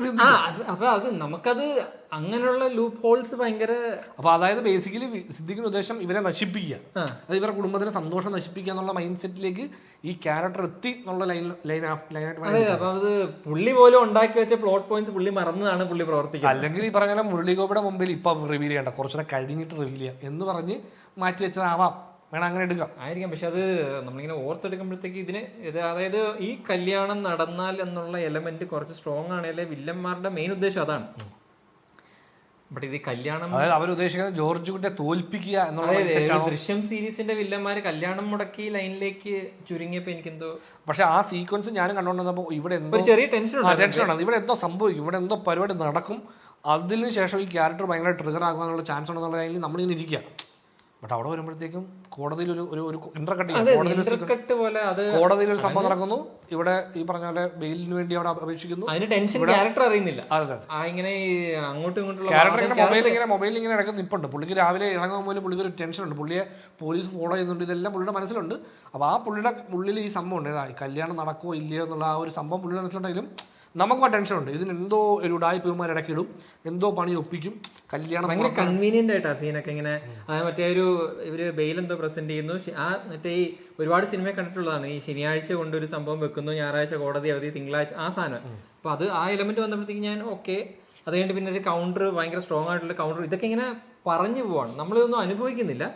കഥാപാത്രങ്ങൾ ഇരുന്നിങ്ങനെ ഗംഭീര ഗംഭീര ഗംഭീര ബുദ്ധിപരമായ നീക്കങ്ങളെ കുറിച്ച് ഇങ്ങനെ ചർച്ച ചെയ്തുകൊണ്ടിരിക്കുകയാണ് ക്ലൈമാക്സ് മുഴുവൻ. അപ്പം നമ്മള് അതായത് സ്ക്രിപ്റ്റ് റൈറ്റിംഗ് സ്റ്റേജിൽ രണ്ട് എഴുത്തുകാരിരുന്ന് സംസാരിക്കുന്ന പോലെ അവർ സംസാരിക്കുകയാണ്. ഇതൊക്കെ എന്തെങ്കിലും നമുക്ക് സിനിമയായി കാണാൻ സാധിക്കുമെന്ന് ഇരിക്കുന്ന പോലെയാണ് നമ്മളിപ്പുറത്തിരിക്കുന്നത്. അതൊരു കുറച്ച് കോർട്ട് പ്രൊസീജിയേഴ്സ് അവരിങ്ങനെ അതാണ് നമ്മൾ പറഞ്ഞത്. അവിടെ ഇവിടെ ഇരിക്കുകയാണ് രണ്ടുപേര്, ജഡ്ജിയെ റൂമിച്ചിരുന്നു, അവിടെ ഒരു ഓപ്പോസിറ്റ് ഇരിക്കുന്നു, അവിടെ ഇരുന്ന് സംസാരിക്കുന്നു. ശരിക്കും നമ്മൾ എന്തെങ്കിലും ഒരു പടം ചെയ്യുമ്പോഴേ അതിലാരും ഇരുന്ന് സംസാരിക്കുന്ന സീൻ വരുമ്പോൾ ആൾക്കാർ വരും, എടാ ജെത്ത് ജോസഫിന്റെ പടത്തിലെല്ലാം ഇരുന്ന് സംസാരിക്കുന്ന അപ്പപ്പണി ഇനി ഇരുന്നുള്ള സംഭാഷണം വേണം നമുക്ക്. ജിത്തു ജോസഫ് ബേസിക്കലി ഇതിപ്പം നമ്മളിത് പറയുമ്പം ഈ പടത്തിൻ്റെ ഫിലിം മേക്കേഴ്സോ അല്ലെങ്കിൽ ഇതിൽ ഈ പടമായിട്ട് അസോസിയേറ്റ് ആൾക്കാരോ നമ്മൾ ആക്ച്വലി കളിയാക്കുകയല്ല. ബേസിക്കലി ഇത് നമ്മുടെ ഒബ്സർവേഷൻ നമുക്ക് ഫീൽ ചെയ്ത കാര്യങ്ങൾ പറയുകയാണ്. അപ്പോൾ അതിന് ആ സെൻസിൽ മാത്രം എടുക്കാം. അപ്പോൾ ഈ വീഡിയോ 400 ഇതുവരെ ഈ പോയിന്റ് വരെ കണ്ട ആരെങ്കിലും ഉണ്ടെങ്കിൽ ഒരു പക്ഷേ നിങ്ങൾക്ക് തോന്നാൻ നമ്മൾ വല്ലാണ്ട് ഹാർഷായിട്ട് ഇതിൻ്റെ റൈറ്റർ ഡയറക്ടർ ജീത്തു ജോസഫിനെ വിമർശിക്കുന്നു. ഒരു കാര്യത്തിൽ ഡിസപ്പോയിൻമെൻ്റ് ഉണ്ടായാൽ ഇപ്പം നമ്മൾക്ക് ചുമ്മാ പറയും ഇത് പടം കൂറപ്പടം എന്ന് പറയുന്നതിന് പകരം നമുക്ക് എന്തുകൊണ്ട് നമ്മൾ ഡിസപ്പോയിൻറ്റഡ് ആയി, എന്തുകൊണ്ട് വർക്കായില്ല എന്നതിനെ പറ്റിയാണ് നമ്മൾ ഇത്രയും കാര്യങ്ങൾ പറഞ്ഞത്. അപ്പം ഏതെങ്കിലും രീതിയിൽ ഇത് കുറച്ച് ഹാർഷായി തോന്നിയെങ്കിൽ അങ്ങനെ ഒരു ഉദ്ദേശമില്ല. അതെ, ഈ പറഞ്ഞു വരുന്ന കൂട്ടത്തിൽ അത് നമ്മൾ പറഞ്ഞതിന്റെ ടോണാലിറ്റി ആവാം. അപ്പം അങ്ങനെ എന്തെങ്കിലും ഉണ്ടെങ്കിൽ ക്ഷമിക്കുക. അതായത് ഒരു സീരീസിന്റെ ഏറ്റവും സ്ട്രോങ് പോയിന്റ് ആയിട്ടുള്ള റൈറ്റിംഗ് ആണ് ഈ മൂന്നാം ഭാഗത്ത് വന്നപ്പോൾ നമുക്ക് മിസ്സിംഗ് ആയിട്ട് തോന്നിയത്. ഒന്ന് ആലോചിച്ച് നോക്കിക്കഴിഞ്ഞാൽ ഇത്രയധികം റീമേക്സ് ഉണ്ടായ ഒരു സ്ക്രിപ്റ്റ് ഉണ്ട് ദൃശ്യം, എവിടെ വേണേ കൊണ്ട് പ്ലേസ് ചെയ്യാൻ പറ്റുന്ന ഒരു. ഇപ്പൊ കൊറിയനും ചൈനീസും എല്ലാ ലാംഗ്വേജും വന്നില്ലേ, അത്രയും ലാംഗ്വേജിൽ റീമേക്ക് ഉണ്ടായ ഒരു മലയാള സിനിമയിൽ നിന്ന് അത് ആലോചിച്ച് നോക്കണം. അതെന്തുകൊണ്ട് അതൊരു മിഡ് സ്ക്രിപ്റ്റിന് ഒരിക്കലും സാധിക്കാത്ത കാര്യമാണ്. അത് സാധിച്ചത് എന്തുകൊണ്ടെന്ന് വെച്ചാൽ അത്രയും നല്ലൊരു റൈറ്റിംഗ് ഉള്ളതുകൊണ്ടാണ്. അത്രയും നല്ല റൈറ്റിംഗ് ഉണ്ടായിരുന്ന first part, second part, then നമ്മൾ കാണുന്ന തേർഡ് പാർട്ടിൽ അത് വളരെ മിഡായി പോയി എന്നതിലാണ് നമുക്ക് ഡിസപ്പോയിൻറ്റിങ് ആയിപ്പോയത്. ഇതാണ് നമുക്ക് ദൃശ്യം 3യെ പറ്റി പറയാനുണ്ടായിരുന്നത്. സോ നിങ്ങൾ പടം കണ്ടവർ നിങ്ങളുടെ അഭിപ്രായം കമൻറ്റിൽ പറയുക. നമ്മളോട് ചേർന്ന ഒപ്പീനിയൻ ഉള്ളവർ നമ്മൾ വിട്ടുപോയ എന്തെങ്കിലും കാര്യങ്ങൾ പറയാനുണ്ടെങ്കിൽ അതും പറയുക. നമ്മുടെ ഓഡിയൻസിലും കണ്ടിപ്പാ ഇത് വർക്കായിട്ടുള്ളൊരു വലിയ ശതമാനം ആളുകൾ ഉണ്ടാവും. അതെ, അപ്പോൾ അവർ വന്നിട്ട് അത് നമുക്ക് വർക്കായി, നമ്മൾ എക്സ്പെക്ട് ചെയ്ത് അത്രയും കിട്ടി. തിയേറ്ററിൽ അത് ഫണ്ണായിരുന്നു ആക്ച്വലി. ഞാൻ കണ്ട തിയേറ്ററിലും ഞാൻ കണ്ടത് അറിയാലോ, 8 മണിയുടെ ഷോ എന്ന് പറഞ്ഞാൽ ഞാൻ തിയേറ്ററിൽ പടം കഴിഞ്ഞ് ഇറങ്ങുമ്പോൾ ഭയങ്കര ഹാപ്പിയാണ് ആൾക്കാരുടെ മുഖത്തൊരു സന്തോഷമുണ്ട്. അപ്പോൾ അവരുൾപ്പെടെ എല്ലാവരും പുറത്തിറങ്ങിയെങ്കിലും ഗംഭീര പടം പൊളിപ്പടം എന്നുള്ള സംഭവം അവരുടെ ഉള്ളിലുണ്ട് സംഭവം. തിയേറ്റർ എക്സ്പീരിയൻസ് നല്ലതായിരുന്നു. അതെ. അപ്പോൾ അതുകൊണ്ട് തന്നെ ഇതൊരു വലിയ വിജയമാവും. ഇപ്പം തന്നെ വിജയമായി ഇപ്പം തന്നെ. വിജയപരാജയം നമ്മൾ ചർച്ച ചെയ്യുന്നില്ല. അതിനതീതമായിട്ടുള്ളൊരു സീരീസ് ആണ് ഒരു പരിധി വരെ. ഇപ്പൊ ഈ വീക്ക് തമ്മിൽ വീക്ക് എന്ന് പറയുന്ന ഈ സിനിമയ്ക്ക് പോലും മലയാള സിനിമയുടെ ഏറ്റവും വലിയ ഓപ്പണിംഗ് ആണ്. എന്തിന് ഈ ഏറ്റവും വീക്കസ്റ്റ് പടമാണെന്ന് നമ്മൾ പറഞ്ഞാൽ ഈ തേർഡ് പാർട്ടായിരിക്കും ഈ ഫ്രാഞ്ചൈസിൽ ഏറ്റവും ഹയസ്റ്റ് ഗ്രോസർ ആകാൻ പോകുന്നത്. ഈ ഫ്രാഞ്ചൈസിലെ മാത്രമല്ല, എൻ്റെ ഒരു ഊഹം ശരിയാണെങ്കിൽ ഈ വർഷത്തെ ഇൻഡസ്ട്രി ഹിറ്റ് അടിക്കാനുള്ള ചാൻസ് വാഴയുടെ മുകളിൽ ഇത് പ്ലേസ് ചെയ്യാനുള്ള ചാൻസ് ഉണ്ട്. അതെനിക്ക് ഭയങ്കരമായിട്ട് ഫീൽ ചെയ്യുന്നുണ്ട്. സോ നമ്മുടെ വീഡിയോ കാണുന്നവർ സബ്സ്ക്രൈബ് ചെയ്യാത്തവരുണ്ടെങ്കിൽ സബ്സ്ക്രൈബ് ചെയ്യൂ, ലൈക്ക്, ഷെയർ, കമൻറ്റ് ചെയ്യൂ, നിങ്ങളുടെ അഭിപ്രായങ്ങൾ പറയൂ. നമുക്കൊരു ഡിസ്കഷൻ ആവാം കമൻറ്റ് സെക്ഷനിൽ, അല്ലേ? നിങ്ങളുടെ അഭിപ്രായം പറയൂ. നിങ്ങൾക്ക് ഇഷ്ടപ്പെട്ടാലോ ഇല്ലെങ്കിൽ നിങ്ങളുടെ അഭിപ്രായങ്ങൾ പറയൂ. നമുക്കത് ഇപ്പോൾ കുറച്ചധികം പേര് നമുക്ക് ഇച്ചിരി പാരഗ്രാഫ് കമന്റ്സ് ഇടുന്നുണ്ട്. അത് വളരെ ഹെൽപ്ഫുൾ ആണ്, നമുക്കത് വായിക്കാം. അപ്പോൾ അതുകൊണ്ട് തന്നെ ഡെഫിനറ്റ്ലി നിങ്ങൾക്ക് പറയാനുള്ളത് നിങ്ങൾ പറയൂ, നമ്മൾ കേൾക്കാം. അപ്പോൾ നമുക്കതിനകത്ത് എന്തെങ്കിലും എതിരഭിപ്രായം ഉണ്ടെങ്കിലോ അല്ലെങ്കിൽ നമ്മളതിനെ യോജിക്കുന്നുണ്ടെങ്കിൽ ഡെഫിനറ്റ്ലി നമ്മൾ കമൻറ്റ് ചെയ്യുന്നതായിരിക്കും. നമ്മൾ ദൃശ്യം 4ന്റെ കഥ പറഞ്ഞത് ഒരു തമാശയാണ്. അതെ, അതാരും പോഷ്ടിക്കരുതേ, അതൊരു കോപ്പി റൈറ്റ് തരണം ഞങ്ങൾക്ക്. അതെ, ഞങ്ങൾ തന്നെ ഓൾറെഡി പ്രിസർവ് ബ്രേക്ക് അടിച്ചു മാറ്റി വെച്ചേക്കാം. അല്ല അത് ആർക്കും തരില്ല കഥ. ഞങ്ങളുടെ കയ്യിൽ ഇരിക്കട്ടെ, ഞങ്ങളോടൊപ്പം മണ്ണിരലിച്ച് ചേരട്ടത്, അല്ലേ?